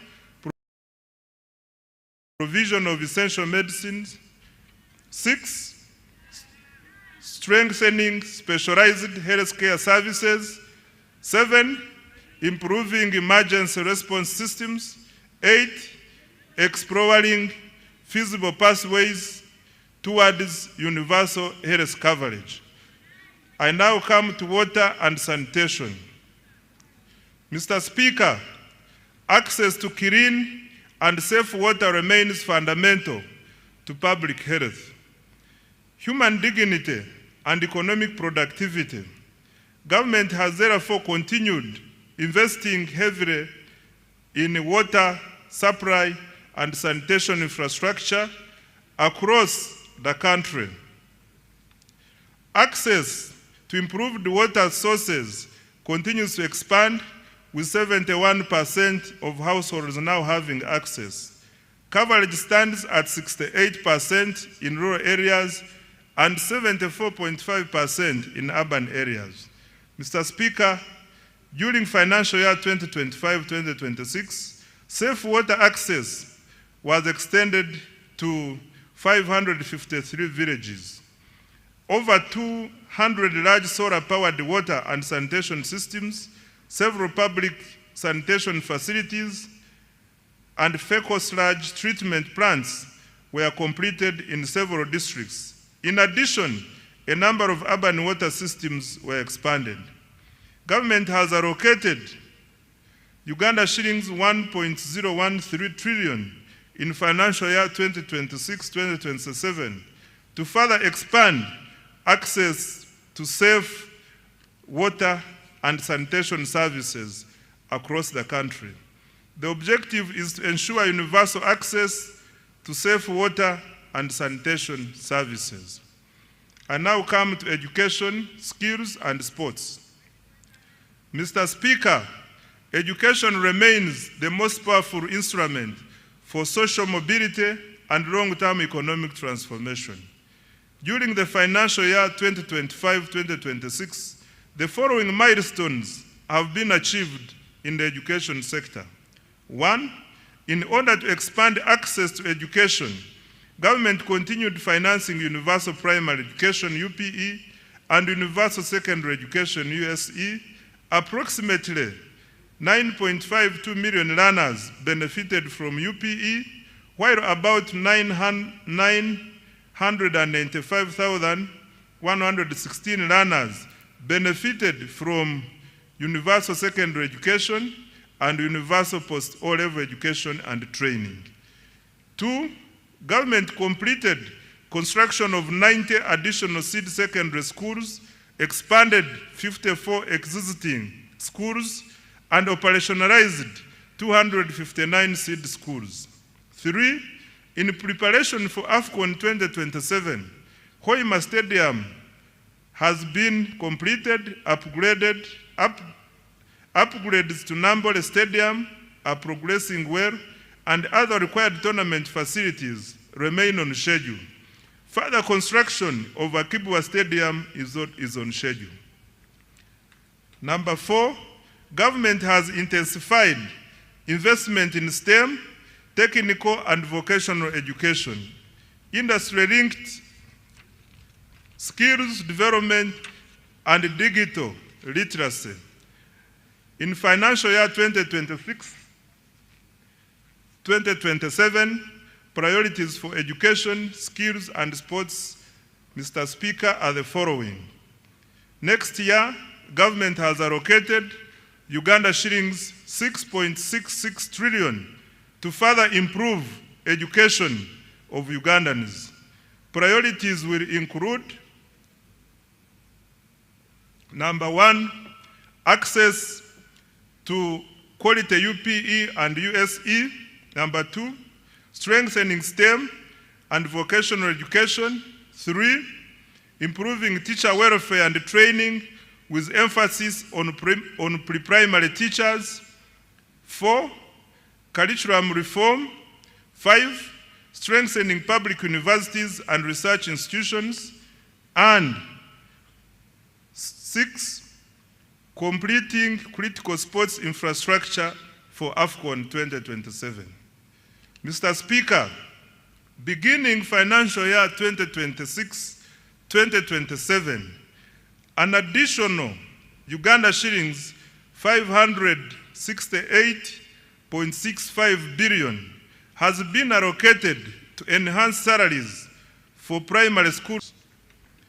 I now come to social protection and inclusive development. Mr. Speaker, the NRM government has over the years ensured economic growth is inclusive. Government continues implementing targeted programs aimed at supporting vulnerable groups and expanding economic participation. The following are some of the achievements. 1, government has continued to support older persons through the Social Assistance Grant for Empowerment SAGE, which has cumulatively reached 673 beneficiaries with a total of Uganda shillings 836.1 billion. In addition, the Special Enterprise Grant for Older Persons has supported 17,245 older persons with approximately Uganda shillings 13 billion. Number two, under the National Special Grant for Persons with Disabilities, 72,772 beneficiaries have received Uganda shillings 48.5 billion across 171 local governments. Three, the Youth Livelihood Program has financed 24,859 projects benefiting 275,034 youth at Uganda shillings 195.4 billion, while 57,849 youth have benefited from the Youth Venture Capital Fund. Four, the GROW project has extended Uganda shillings 111.1 billion in loans to 4,889 beneficiaries, while the Women Entrepreneurship Program WEP has cumulatively supported 244,805 women with Uganda shillings 153.5 billion. And five, government has continued to negotiate bilateral labor agreements to protect workers' rights, promote decent work, and expand overseas employment opportunities for skilled Ugandans. Financial year 2026-2027 priorities for social protection.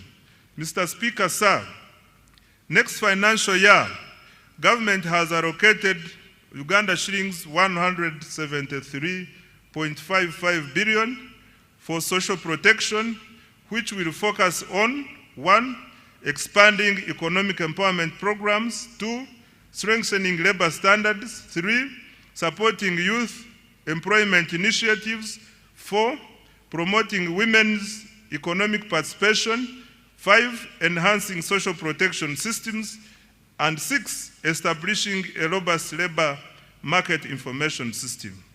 Mr. Speaker, overall, Uganda shillings 13.56 trillion has been allocated next financial year to invest directly in the people of Uganda through health, education, social protection, and water and sanitation.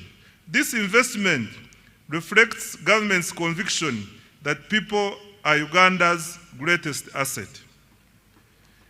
Enabler 4, industrial development and manufacturing.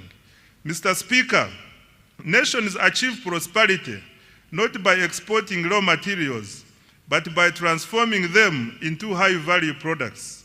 For this reason, government places high priority on industrial development, manufacturing, and value addition.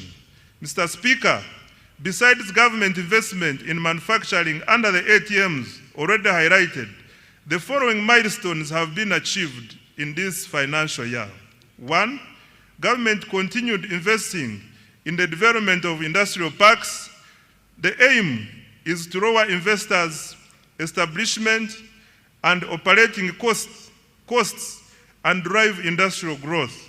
As a result, the number of formal factories has cumulatively risen from 10,437, of which 6 have cumulatively risen to 10,437, of which 690 are located within industrial parks. 2, government continued capitalizing Uganda Development Corporation to de-risk private investment in critical areas. UDC's capital investment have surpassed Uganda shillings 1.5 trillion with co-investments across key value chains, including textiles, i.e. fine spinners, agro-processing, i.e. Beans Car Enterprises Limited, and Bukona Agro-Processing, and pharmaceuticals, East African Medical Vitals, Sanga, Vetchem Limited, and Alphasan Uganda Limited. 3, government through UDC also invested in the local construction sector. UDC invested in Abubakar Technical Services, the Ugandan firm delivering key national roads, including Busunju-Chiboga-Hoima, 145 kilometers, and Matugasemuto-Kapeka, 41 kilometers, among others. UDC also invested in ETAT's construction company, currently constructing the Bujiri-Namutumba Road, 24 kilometers, and the Buwenge-Kaliro Road, 48 kilometers, among others. 4, government completed the special economic zone at Entebbe International Airport to promote high-value exports. Several firms, particularly in the fresh produce exports and light manufacturing, are setting up operations. 5, continued expansion of presidential zonal hubs, which are tackling youth unemployment by providing practical industrial and vocational skills.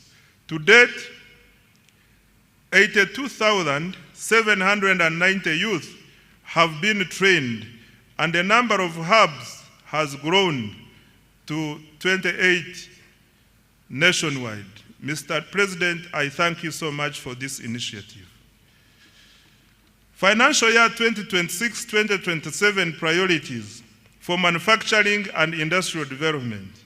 Mr. Speaker, government has allocated Uganda shillings 1.03 trillion to the manufacturing program for financial year 2026-2027. Priority interventions include: 1, additional capitalization of UDC to drive industrial development. 2, industrial infrastructure development, particularly industrial parks, including new fully serviced plug and play parks. 3, value addition to agricultural raw materials and minerals.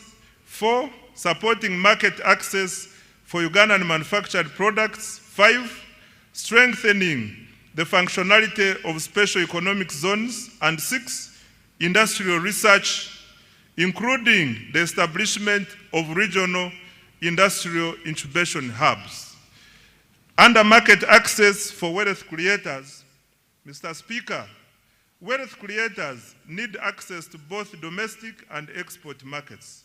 Expanding the domestic market requires higher household incomes and increased purchasing power to stimulate demand for locally produced goods and services. Export growth, on the other hand, requires deeper regional integration to access larger markets within the East African Community, COMESA, and the African Continental Free Trade Area. These opportunities are complemented by preferential and duty-free market access arrangements negotiated with key partners, including the European Union, the United Kingdom, Russia, Serbia, and the countries in the Middle East.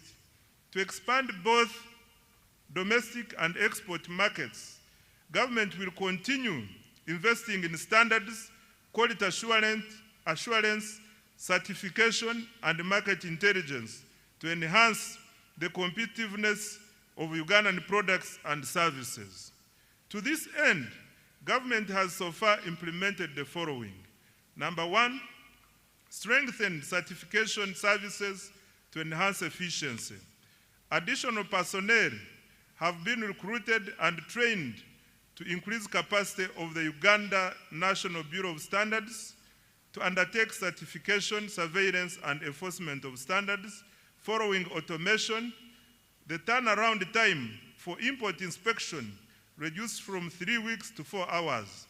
Production testing reduced from 30 days to 14 days. And product certification reduced from 180 days to 45 days. 2, decentralization and modernized certification services to enhance access. Construction and equipping of engineering testing laboratories is ongoing and expected to be completed by September 2026. Government also commenced construction of regional laboratories in Mbale, Guru, and Mbarara.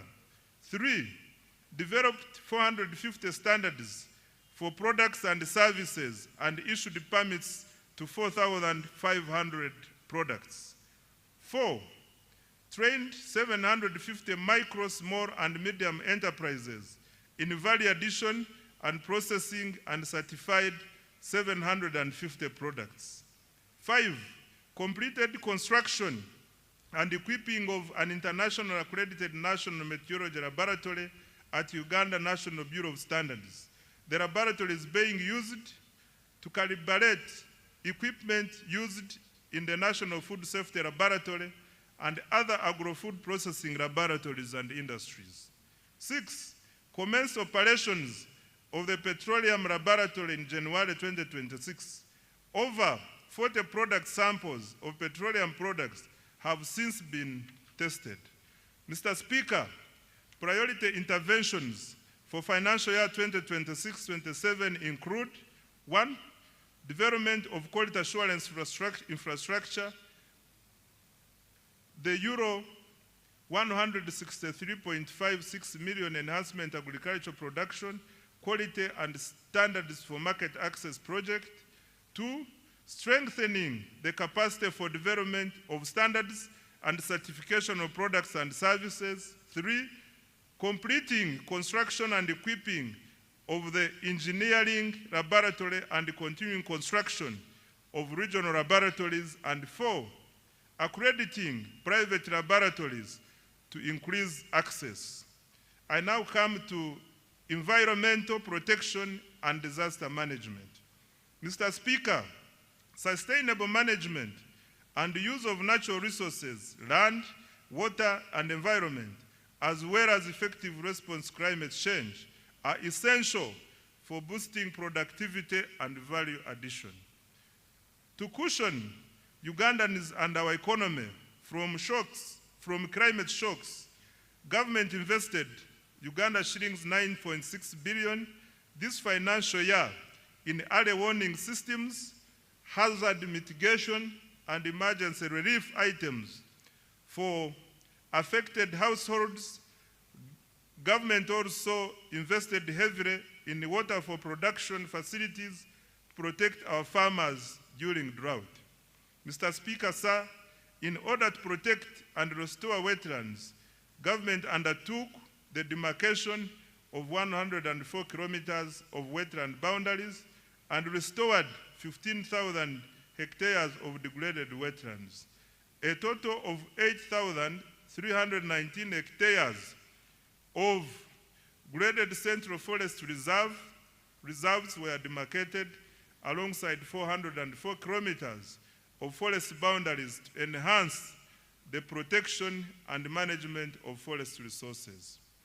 Mr. Speaker, the safeguard of our environment and adapt to climate change, government has, Mr. Speaker, to safeguard our environment and adapt to climate change, government has allocated Uganda shillings 494.08 billion next financial year. These funds will protect 1.26 million hectares of forest reserves and wetlands, restore 10,000 hectares of degraded wetlands, and demarcate critical river banks and lake shores, particularly along the Nile. We will also upgrade meteorological services and early warning systems to deliver accurate forecasts for agriculture, aviation, and climate monitoring.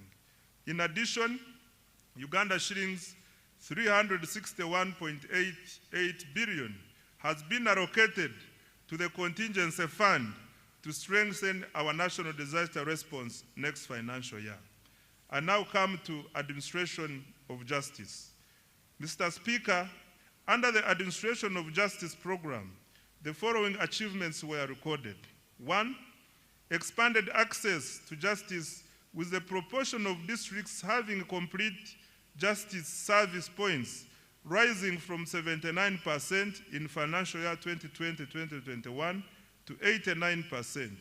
This was achieved by operationalizing new High Court circuits now at 29 and establishing 10 additional magistrates' courts now totaling 268, including in the island communities. 2, decentralization of the Court of Appeal is underway in Mbarara and Guru to improve regional access to appellate justice. 3, judicial capacity has been strengthened with the appointment of additional justices of the Court of Appeal, now 20, and High Court, now 88, along with more magistrates to reduce case backlog and serve high-demand areas. 4, resolution of commercial disputes has improved. Between 2023 and 2025, the judiciary disposed of 38,102 commercial and land cases worth Uganda shillings 14.47 trillion, unlocking capital and boosting economic activity and investment. Promotion of alternative dispute resolution has been scaled up, resolving over 8,000 cases in financial year 2025-2026. Alongside nearly 25,000 small claims matters worth Uganda shillings 19.5 billion. 6, mobile courts have been deployed to hard-to-reach and refugee hosting areas, bringing hearings into communities to accelerate case resolution and improved access to justice. In financial year 2026-2027, priorities for administration of justice, Mr. Speaker, are the following. Uganda shillings 665.55 billion has been allocated under this program for financial year 2026-2027 to number 1, expand access to justice and further decentralize appellate services. 2, recruit and deploy judicial officers. 3, reduce case backlog through alternative dispute resolution and mobile courts. 4, digitize courts, case management and e-filing. 5, strengthen prosecution, forensic services, and anti-corruption efforts. And 6, upgrade court infrastructure and circuit operations. I now come to legislation and oversight. Mr. Speaker, sir, during financial year 2025-2026, the 11th Parliament held 34 sittings, passed 18 bills, and concluded one petition, passed 29 resolutions, and adopted 22 reports. Most importantly, the turnaround time for enacting legislation has reduced significantly, and I want to congratulate the 11th Parliament upon this achievement. Next financial year, government has allocated Uganda shillings 1.23 trillion to enable Parliament to fulfill its constitutional mandate of legislation, appropriation, oversight, and effective representation. I now come to key implementation reforms. Mr. Speaker, achieving tenfold growth requires more than investment. It requires discipline, it requires accountability, it requires efficiency, and it requires integrity. Government will therefore undertake a comprehensive implementation reform agenda aimed at eliminating waste, corruption, delays, and inefficiency. In this regard, government is implementing a cleanup. This means enforcement of the laws and regulations to ensure institutional effectiveness, leading to improved service delivery and public trust. The specific priorities in the cleanup include: 1, enforcement of budget discipline and accountability.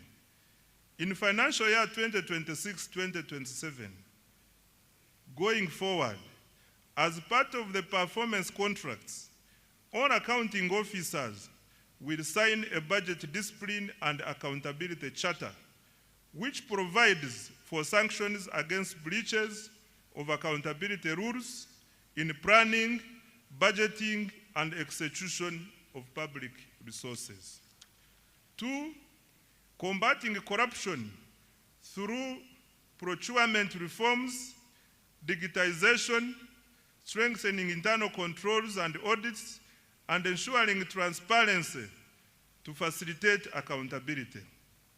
3, continued enforcement of trade order and traffic discipline to promote safe, orderly, and livable cities and urban centers and improve the safety of public transport.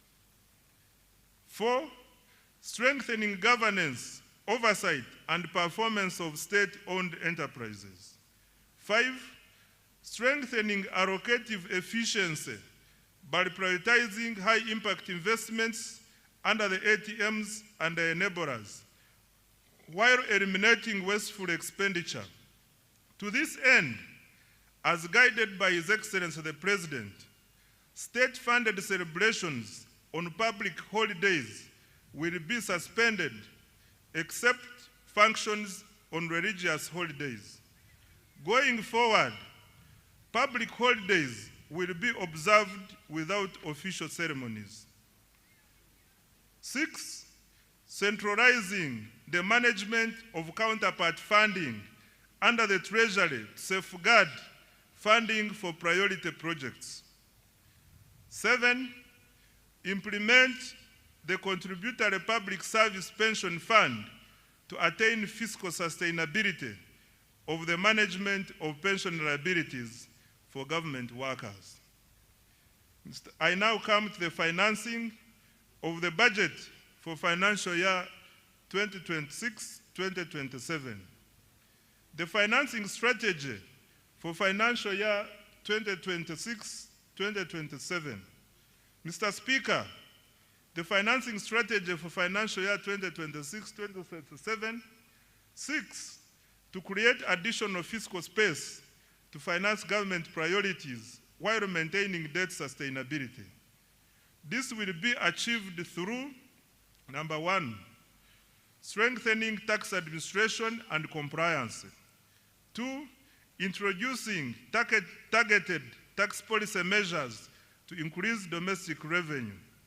3, mobilizing concessional financing from development partners and international financial institutions. And 4, expanding alternative sources of financing, including public-private sector partnerships, venture capital, innovative instruments such as Sukuk, and listing of commercially viable public enterprises on the stock exchange. Resource envelope. Right Honorable Speaker, the total resource envelope for financial year 2026-2027 is 84,393,743,343,426 shillings. This is detailed as follows. 1, domestic revenues, Uganda shillings 45.96 trillion, of which 40.16 trillion is tax revenue, 4.02 trillion is non-tax revenue, 1.44 trillion is petroleum revenue, and 339.8 billion is local government revenue. 2, domestic borrowing, Uganda shillings 11.97 trillion.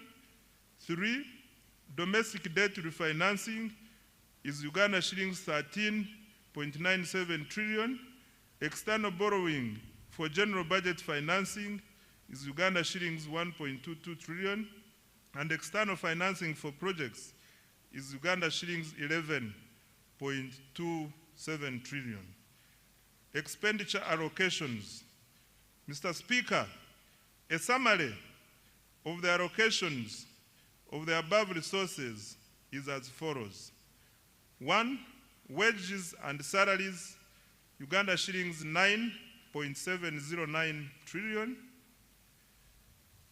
2, non-wage recurrent expenditure, Uganda shillings 33.276 trillion, which also includes operational funds for institutions, financing for all wealth creation funds, financing for science and technology investments, grants for education and health, medicines, maintenance of infrastructure, and interest payments, among others. 3, development expenditure, Uganda shillings 22.054 trillion. 4, domestic debt refinancing 13.967 trillion. 5, debt amortization, Uganda shillings 4.181 trillion. 6, domestic debt repayment to Bank of Uganda, Uganda shillings 547 billion. 7, domestic arrears, Uganda shillings 317 billion. And 8, local government expenditure from own revenue, Uganda shillings 339.8 billion. Mr. Speaker, details of the resource envelope and expenditure allocations by vote for financial year 2026-2027 are provided in annexes 1 and 2, respectively, of this speech. The budget for financial year 2026-2027, totaling to 84.39 trillion, has therefore increased by Uganda shillings 2.78 trillion from the revised budget of Uganda shillings 81.61 trillion for financial year 2025-2026. I now come to the tax measures for financial year 2026-2027. Mr. Speaker, sir, let me now highlight the key tax policy measures as approved by Parliament to support domestic revenue mobilization, investment, job creation, and economic growth.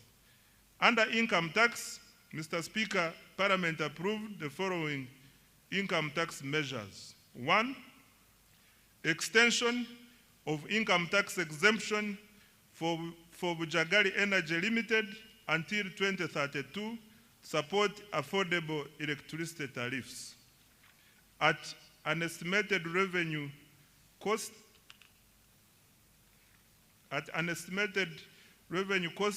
of Uganda shillings 115 billion per annum. 2, increase in the pay-as-you-earn threshold from Uganda shillings 235,000 to Uganda shillings 335,000 per month to raise take-home pay for low-income workers at an estimated revenue cost of Uganda shillings 96 billion.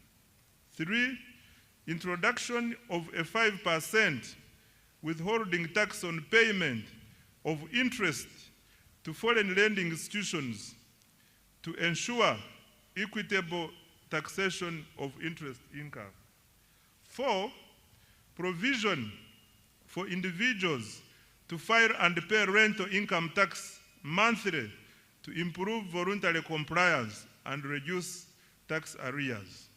5, introduction of a tax holiday for developers of hotels and other ultra-luxury tourism facilities, investing at least United States dollars 10 million for foreign investors and United States dollars 5 million for Ugandan investors.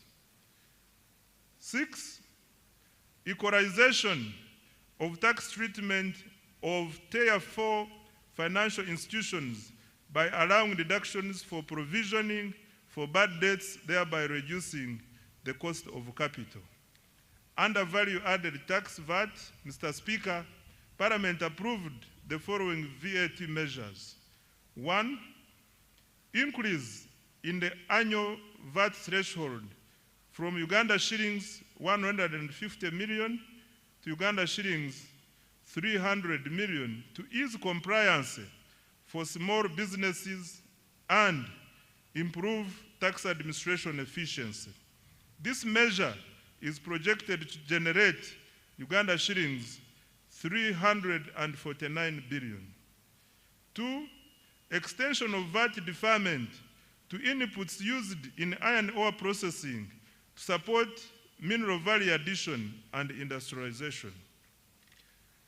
Under excise duty, Mr. Speaker, Parliament approved the following excise duty measures. 1, increase in excise duty on diesel and petrol by Uganda shillings 200 per litre to generate Uganda shillings 450 billion in revenue.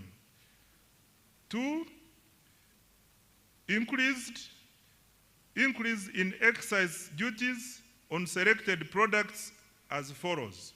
1, alcoholic drinks like Uganda Waraji, Black Label, Cognat, and Amarula from Uganda shillings 1,700 to Uganda shillings 3,500 per litre to generate Uganda shillings 85 billion.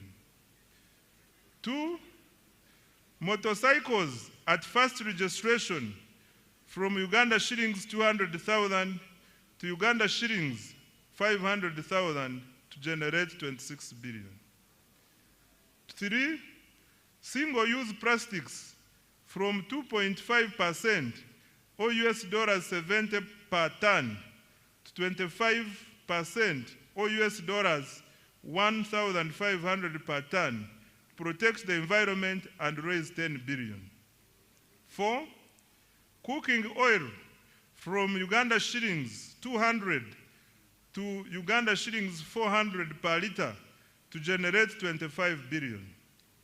5, cement from Uganda shillings 500 to Uganda shillings 750 per 50 kilograms per bag to generate 15 billion.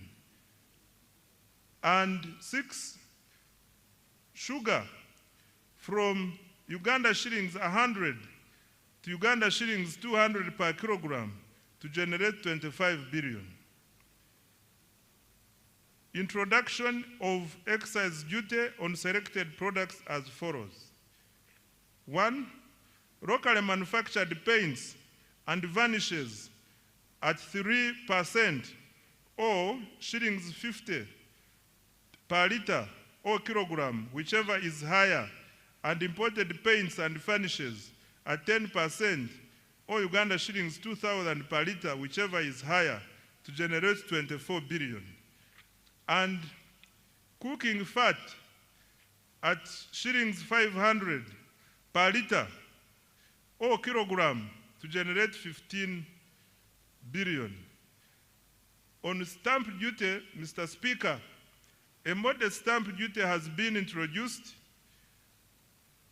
on the first registration and transfer of motor vehicles and motorcycles as follows. 1, motorcycles, tricycles, and quadricycles, Uganda shillings 30,000. And 2, any other motor vehicle, Uganda shillings 200,000.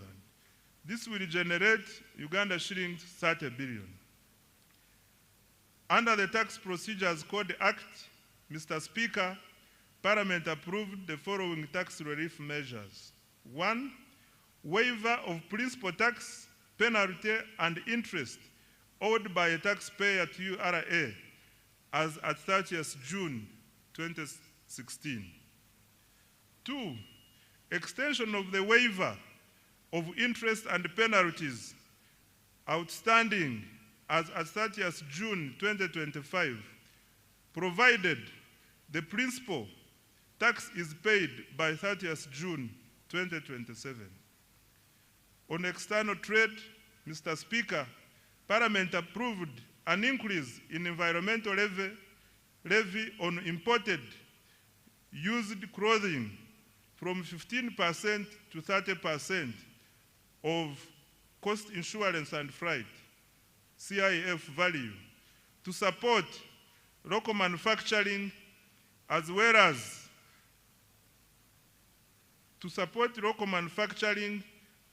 local manufacturing and generate Uganda shillings 40 billion. Under lotteries and gaming, Mr. Speaker, Parliament approved increase of the tax for betting from 20% to 30% to harmonize taxation across gaming activities and generate Uganda shillings 24 billion. In conclusion, Mr. Speaker, Uganda has become a land of opportunity and promise.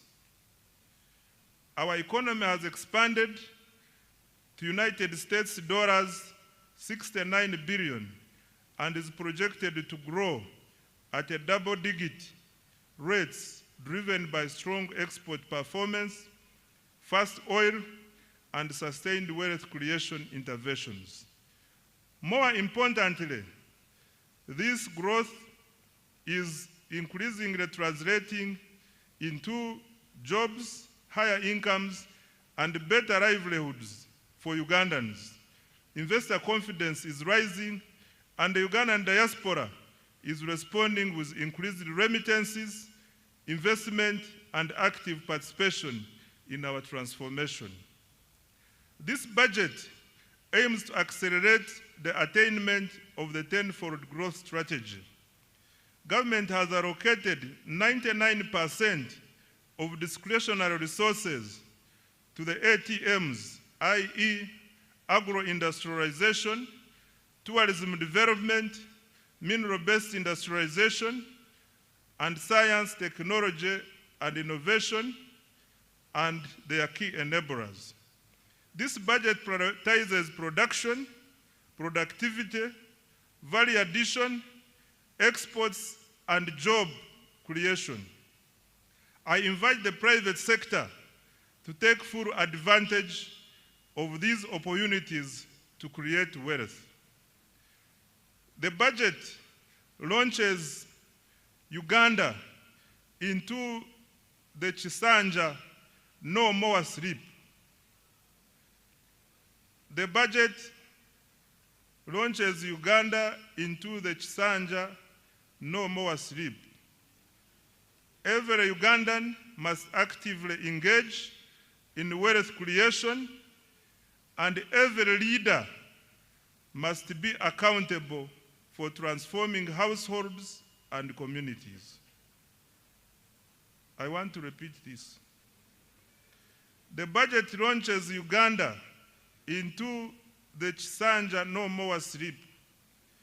Every Ugandan must actively engage in wealth creation, and every leader must be accountable for transforming households and communities. The era of planning and debate is over. The era of implementation and results has begun. Our mission is clear: produce more, earn more, export more, and lift every household out of subsistence. I dedicate this budget to all wealth creators, especially the youth whose energy, enterprise, and innovation will drive Uganda's transformation into a $5 billion economy. Right Honorable Speaker, I beg to move.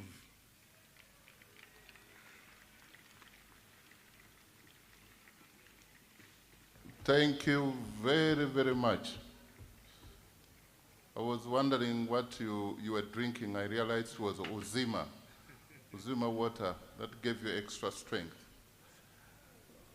Thank you very much. Make the Honorable Minister of Finance feel welcome and appreciated for the good work. Thank you, Honorable Minister, and by extension, His Excellency the President, for your clear delivery of the budget speech for the 2026-2027. As I'm made aware already that every member of Parliament has a text as the budget speech already. I urge you to take note of the government's budgetary priorities and related matters for the coming financial year. This will greatly inform our legislative oversight. Honorable Minister, thank you once again. I didn't know you could stand for that long. Item number 7, remarks by His Excellency the President. Honorable members and distinguished guests, I now take this singular honor to invite His Excellency the President to make his remarks, to take us through the budget speech. Your Excellency, we don't take your being here for granted. You're welcome.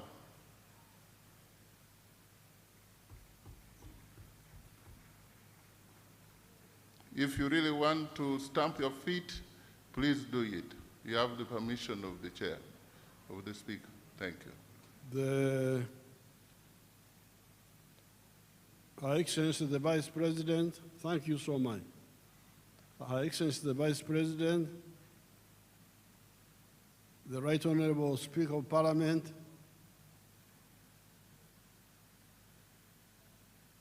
all the other political and state leaders, the religious leaders, the cultural leaders, members of the diplomatic corps, and all Ugandans. You have heard how the economy is performing well in spite of many problems in the world. The economy is performing well because Uganda is a very rich country. We've got a lot of potential. I saw one of the people who like writing things here and there, trying to say that we are targeting many areas of support. And I think he was trying to say that in South Korea, they concentrated on electronics and vehicles. But this is because South Korea didn't have much. They concentrated on on the little they had. With us, we have got what South Korea has and much more than that. So that's why I really don't listen so much to people who are running around panicking and so on. What is crucial is clarity here within Uganda about our potential. And the next most important thing is the African market, because when you produce, you must sell. And Africa is our sure market, and then we can add other markets. So this growth of 6.4% is really still modest.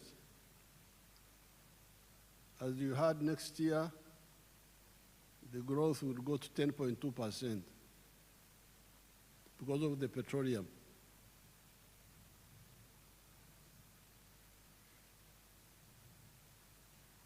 As you heard, the performance is good by world standards. But in my view, it can be stronger.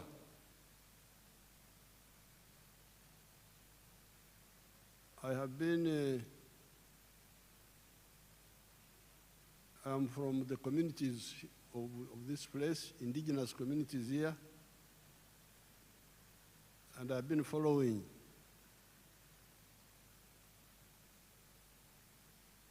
our developments for now 65 years, very closely.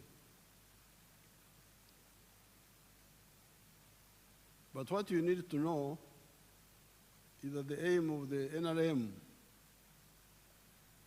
is not just growth, but transformation,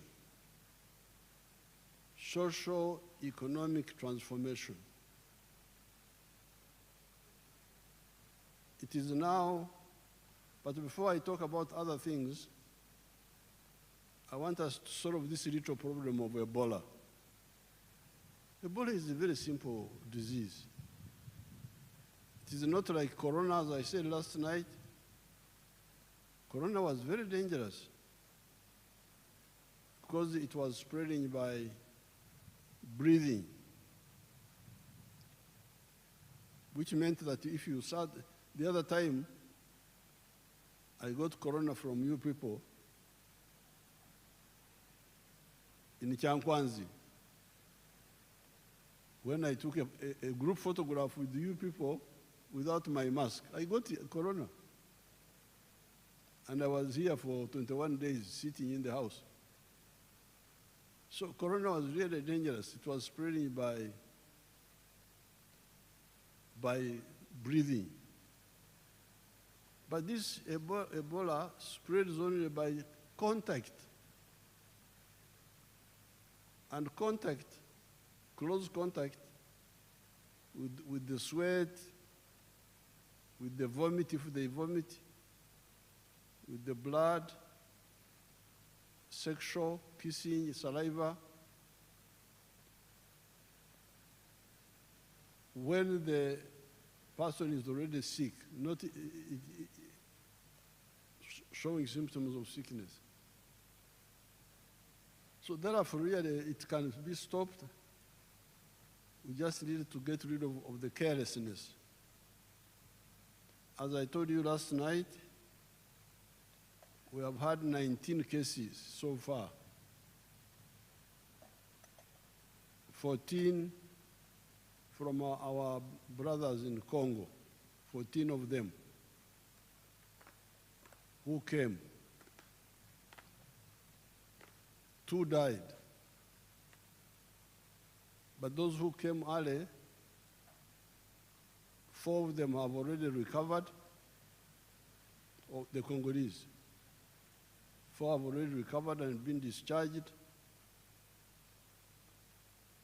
The others are also recovering. They are not, our people think no more of them will die. And the 2 people who died were the Congolese from the 14. Now, the 5 Ugandans who were infected were the 4 health workers in one of the Kampala hospitals who handled the sick people without taking precautions. That's how 4 of them were infected. Carelessness. Now the 5th one, the Ugandan, was the taxi driver who drove the sick man from Hoima to here.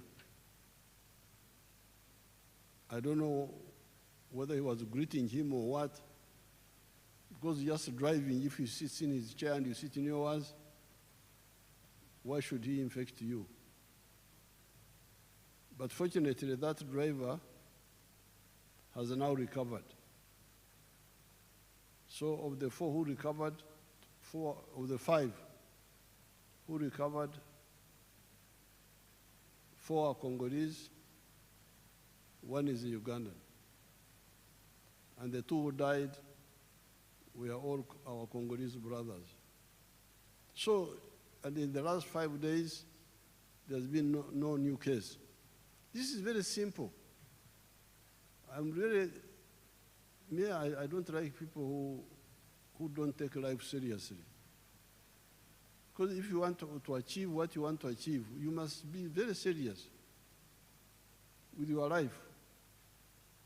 And part of life is health. If you have good health, you can be able to do what you want to do. The other day I was here, I was seeing you shaking hands, hugging. These are members of parliament now, setting a bad example for all these Africans to get sick and then go in hospitals and so on, or die even. So please, I want to use this occasion to appeal to all the Ugandans to really finish this little problem of Ebola. Ebola is not a serious problem. Yes, there's no vaccine against Ebola yet.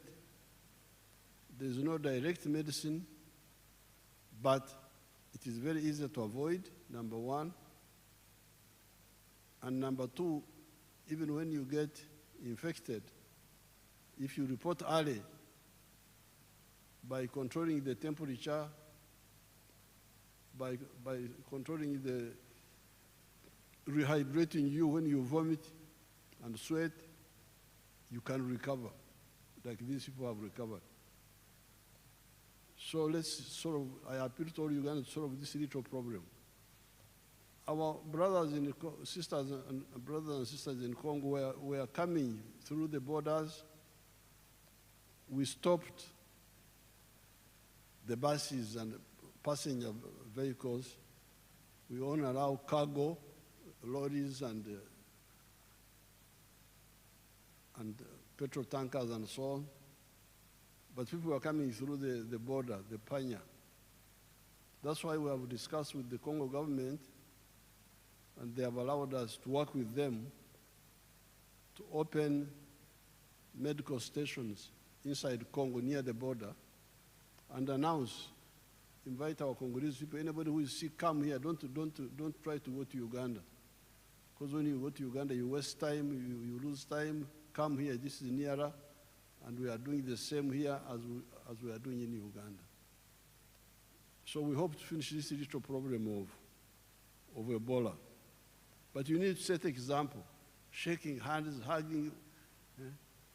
Then these pastors that they are blessing people, as if God is deaf. You can pray, God will hear you without touching people, the health workers. Many of them have died in Congo. That's what I hear. Many of these pastors. Some of the people who were the pastors blessing people.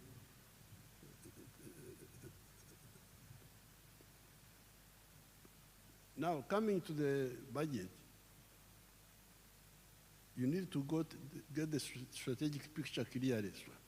Strategic is when you plan to solve a problem from A to Z, the whole problem. Tactical is how you move from A to B.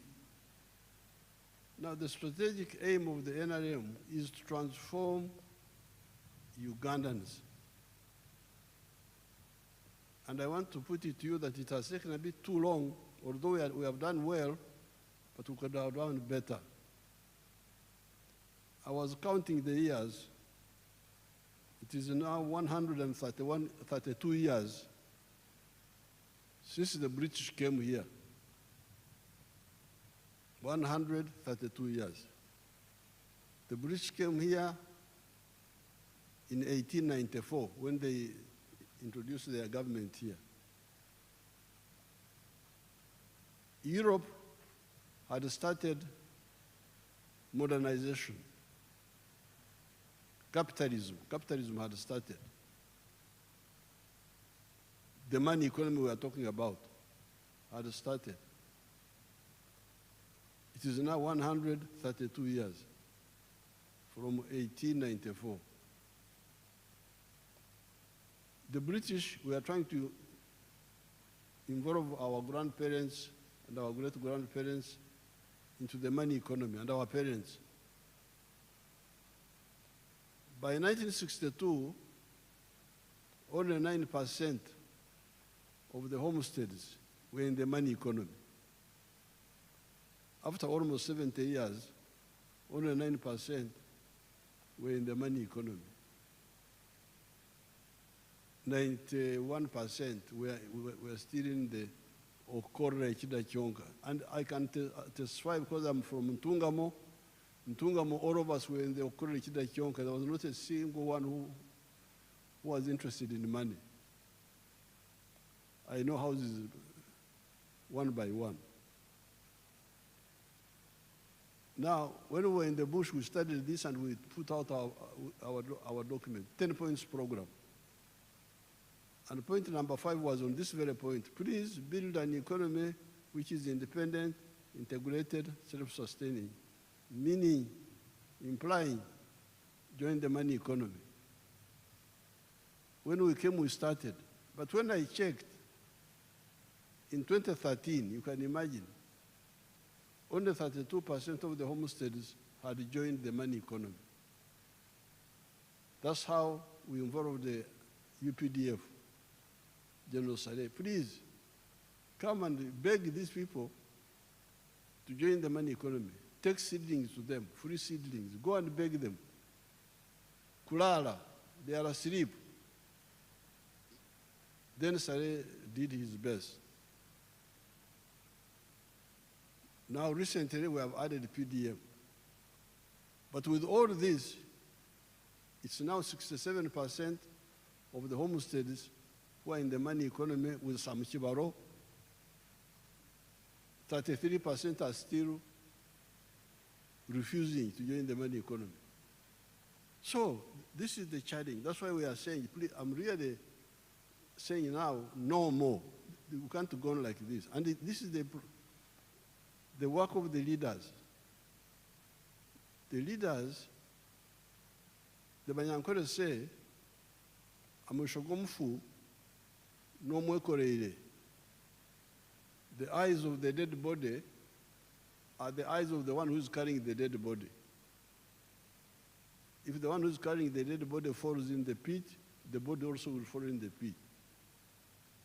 I saw this. I'm here. I'm not a story. I am alive. We started with those Banyankore who are very difficult, like the Karamojong, wild really, and we changed them by engaging them. So therefore, what we said the other time here, now that especially there's this money which is already there in the villages, all the leaders, certainly all the ministers, must take the lead in checking parish by parish what is happening to make sure that all these people stop kukongora, stop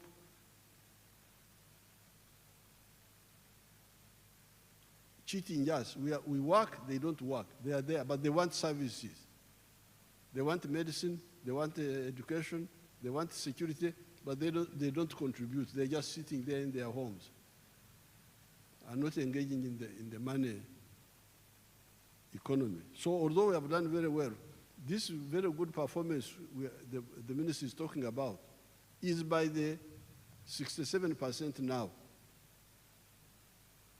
And all of them, not necessarily with the Chibaro. Some of them do without the Chibaro. But there are 33% who are Wako Pembeni, they are on the side. Suppose they were also part of this, would be much further. And as the minister, Musasizi, told you, these people joining the money economy is crucial for 2 reasons. First of all, they get income. They get income, which means that their purchasing power goes up. part of the problem of the purchasing power being low is because they don't have income.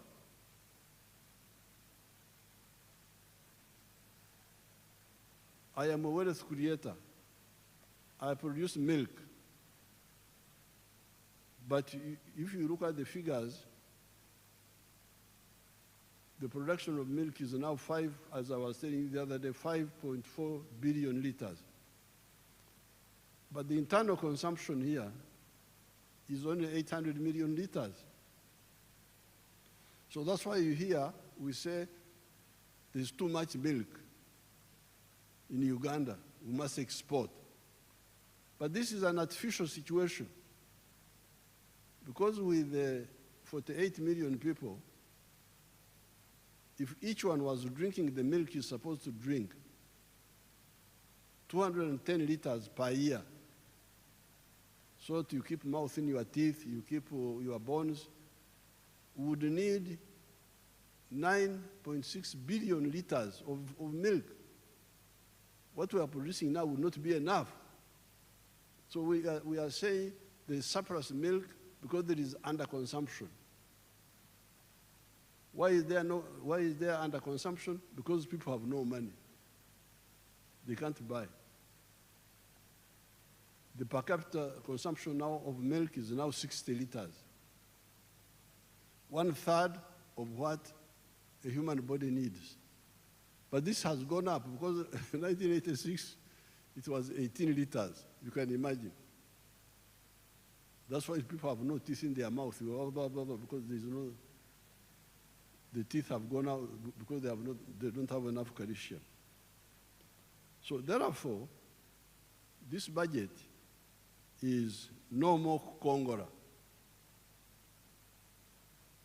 No more Kongora. No, Kongora is when you work and others just lean on the hoe in the village. No more Kulala. As you heard, the big budget, part of the budget is on infrastructure, on the roads, the railway, the pipeline, the airports, the waterways, electricity, irrigation. These are all, as the minister was saying, enablers to enable production to be done cost effectively, low cost of doing business in Uganda. Now, then the other challenge is on the service delivery. Again, that's where you, the leaders, must come in. Because medical care, Health Center 3, is in every sub-county. These sub-counties are in Uganda. They are not in Congo, they are not in Kenya, they are here. Why should there be no medicine in the health center? Maybe that medicine has been stolen, but the member of parliament doesn't know and doesn't follow up. And people are crying. Then you have the government officials, the Gomborora chief. That's why the local government must be very, very strict.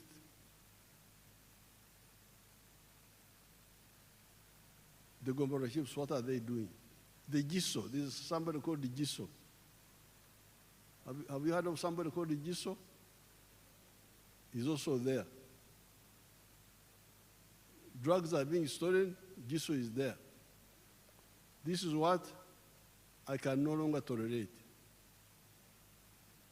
The people of Uganda have given me authority a number of times now. I would have to, in the past I was a bit hesitant because I was saying maybe, especially for capital, there was no capital which was being given, but now the capital is there, PDM being stolen. During the elections, I was disturbing the former Minister of Local Government, Majezi, ringing him. I got to campaign in Maracha.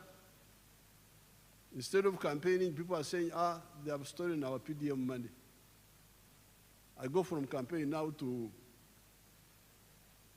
it becomes like a PDM tour. In Maracha, complaining. Then I ring Majezi, please, Majezi, come. Maracha, people are I don't even know what happened there. Buko, I was in Buko. Or was it Quen? I think it was Quen. Same problem. He in Kampala, Kawempe, Buambo, where PDM money was being stolen. What is the member of parliament doing? Even the opposition ones, the ones of the NRM, I will struggle with them. But even the opposition ones, as long as you are getting allowance from parliament,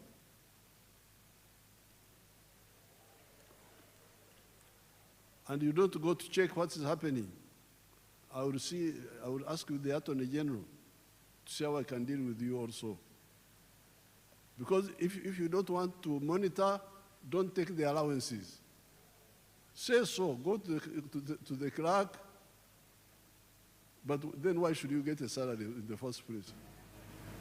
So, it seems I've got a legal basis where to demand performance from both the NRM and also the opposition. As long as you are getting money of the government, you must check. Because some of the opposition say they do it maliciously. Let the programs not work so that the NRM is blamed. That's not good enough for you. Because these programs are not for NRM, they are for your own people. So therefore, this service delivery, the drugs in the health centers, the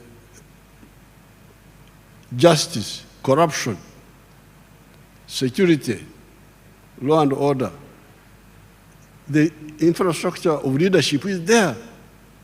Member of parliament for every constituency, LC3 for every sub-county, those are paid.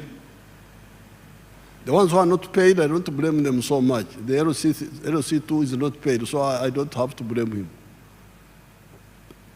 But the LC3, the member of parliament, the councillor, these are all paid people. They must monitor, and then the government people must monitor. And local government must monitor them, the chief administrative officer. That's why I put in local government some people that people have been saying they are cantankerous, quarrelsome, like Barugahara and Namere. Namere is famous for quarreling, so you go and quarrel with them.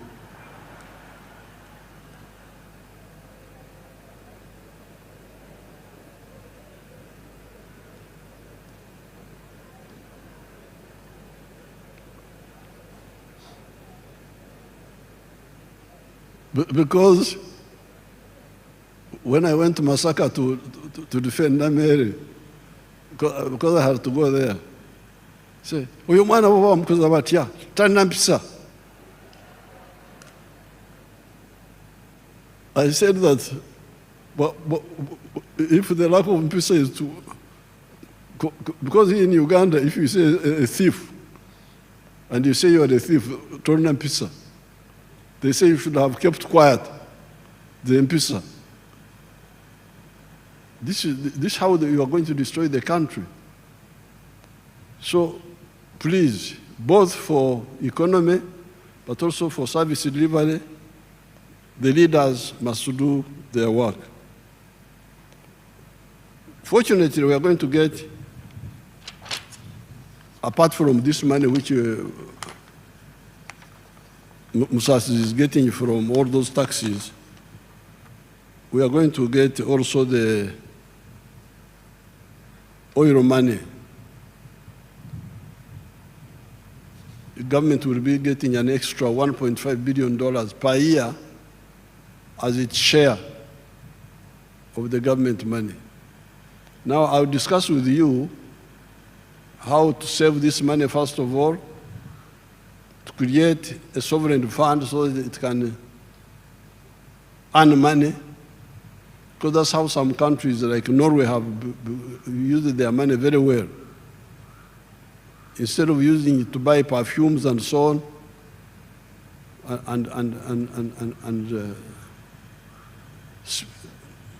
and whiskers, they put their money somewhere and it is gaining interest. But we need to use some of it to do the crucial infrastructure, like the railway. We need to have the railway with Kenya and with Tanzania and with Congo and South Sudan and Rwanda, the ones near us, so that all heavy cargo moves from the road to the railway. Then the petroleum products move from the road to the pipeline. That will leave only the light cargo and passengers on the road. And the economics there, you had Musasizi telling you that it will bring down the cost of transport, of cargo, from 3,000 something to something much less. I'm saying all this so that we harmonize and don't have to waste time arguing, because sometimes we waste time. So we have done well, but we can do much better. Uganda is a very rich country. Now finally, I'll get time and talk about the environment and the trade order, where we had to remove some of our people from the roadsides and all that chaos which was here. I want to really you people to support this. Don't go on with the cheap politics of misleading our people. Because a country is like a human body. This human body has got many systems which must work in the way God designed them. Breathing, you breathe. There is a whole system, how you breathe.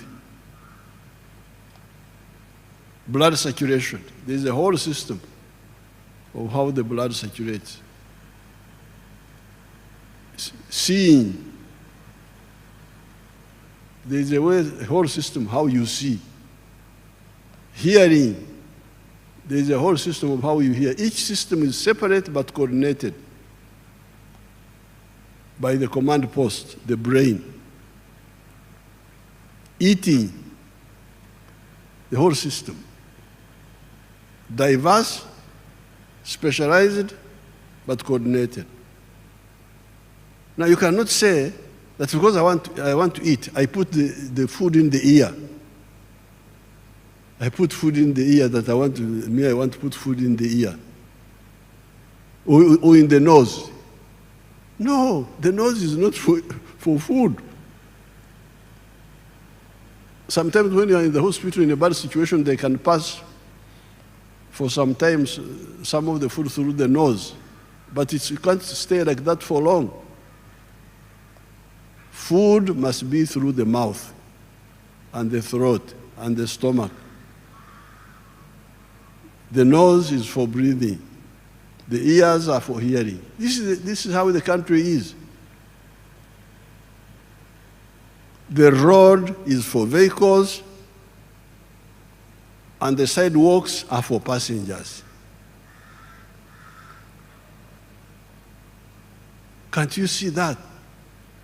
The road is for vehicles and motorcycles. The sidewalks are for passengers. The market, if you want to sell, you sell in a shop or a market or a supermarket. But you now say, no, I want to sell on the roadside. Really, this is not for that. This is for walking. Then you get people supporting that they are politicians. Really sickening. The swamp is for water. Swamp is for water. It is not for Amayuni, not for Rumonde, not for Marukwang, no. It is for water. It's for water. And that swamp is a savior. We are here, we have been here for 4.5 million years.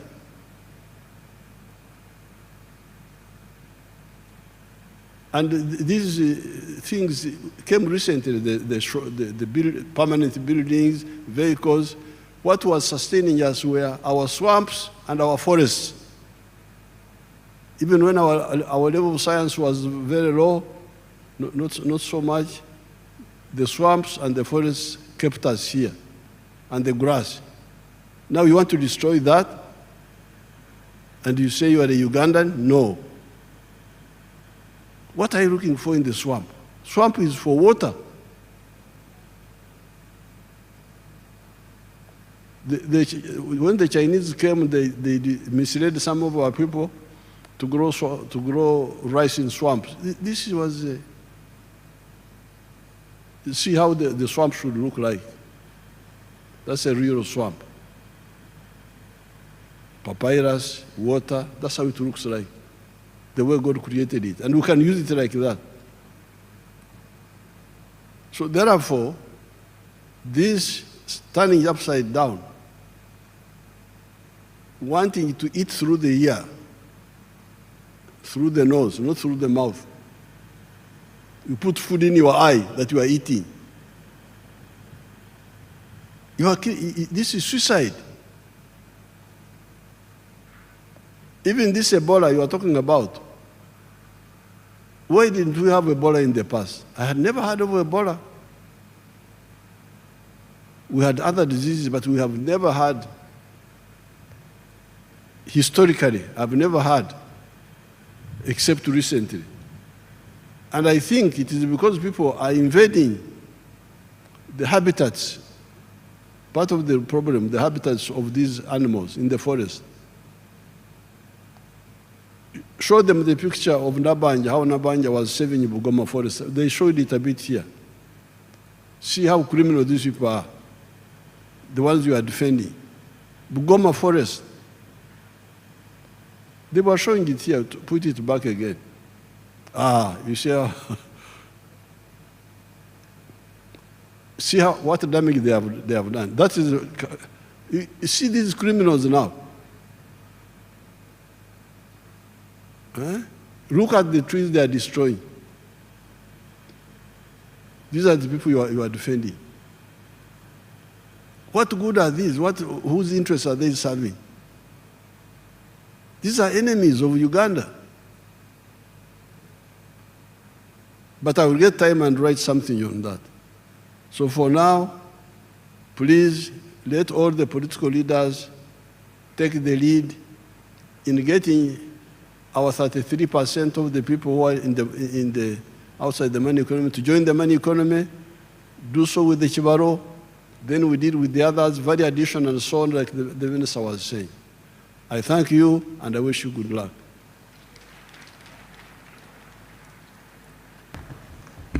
Thank you, Your Excellency, for the successful delivery of the budget speech for the financial year 2026-2027. On behalf of Parliament, I pledge our commitment to effectively apply our mandate to realize all your progressive intentions for our beloved country and its gallant citizens. Adjournment.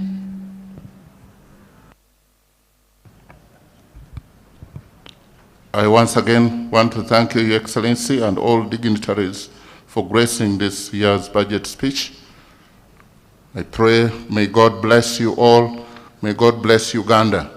Honorable members, the House is adjourned to Tuesday, 30th June 2026. The anthems.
House has been adjourned until the 30th of June.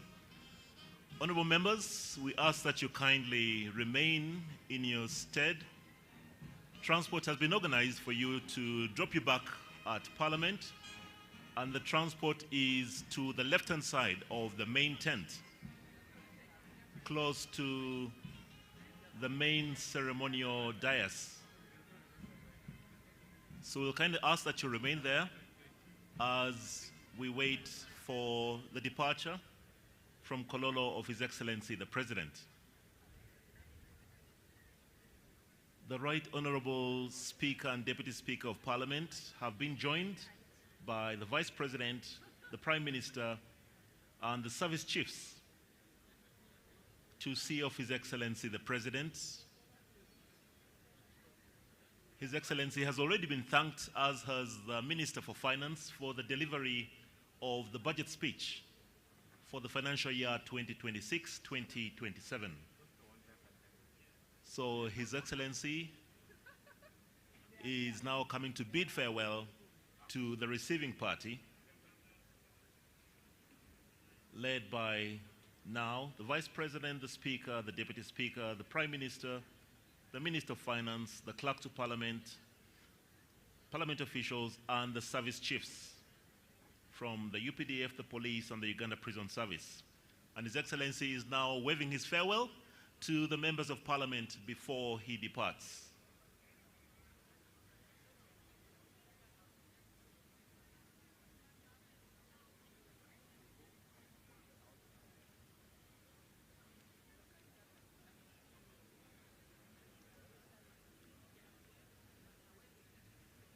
And of course, with the departure of His Excellency, the President, we expect that departures are going to be in reverse order. So if your vehicles are here, we ask that you kindly wait until our VVIPs have departed. Otherwise, for members of Parliament, transport is arranged for you. We have got buses and coaches at the far end of these grounds. So when you can, please make way. So the Speaker and the Deputy will now retire to the robing chamber to disrobe. And we congratulate them upon the completion of today's sitting. So even now that His Excellency is making his way out of Kololo, we remind members of Parliament that transport is arranged for you at the far end of these grounds, in the same direction as where His Excellency had departed at the start of the red carpet. Beyond the flags, we have buses and coaches waiting for members of Parliament.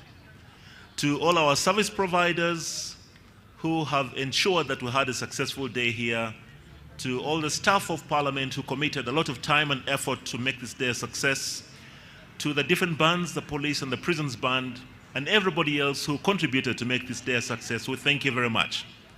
Have a lovely evening.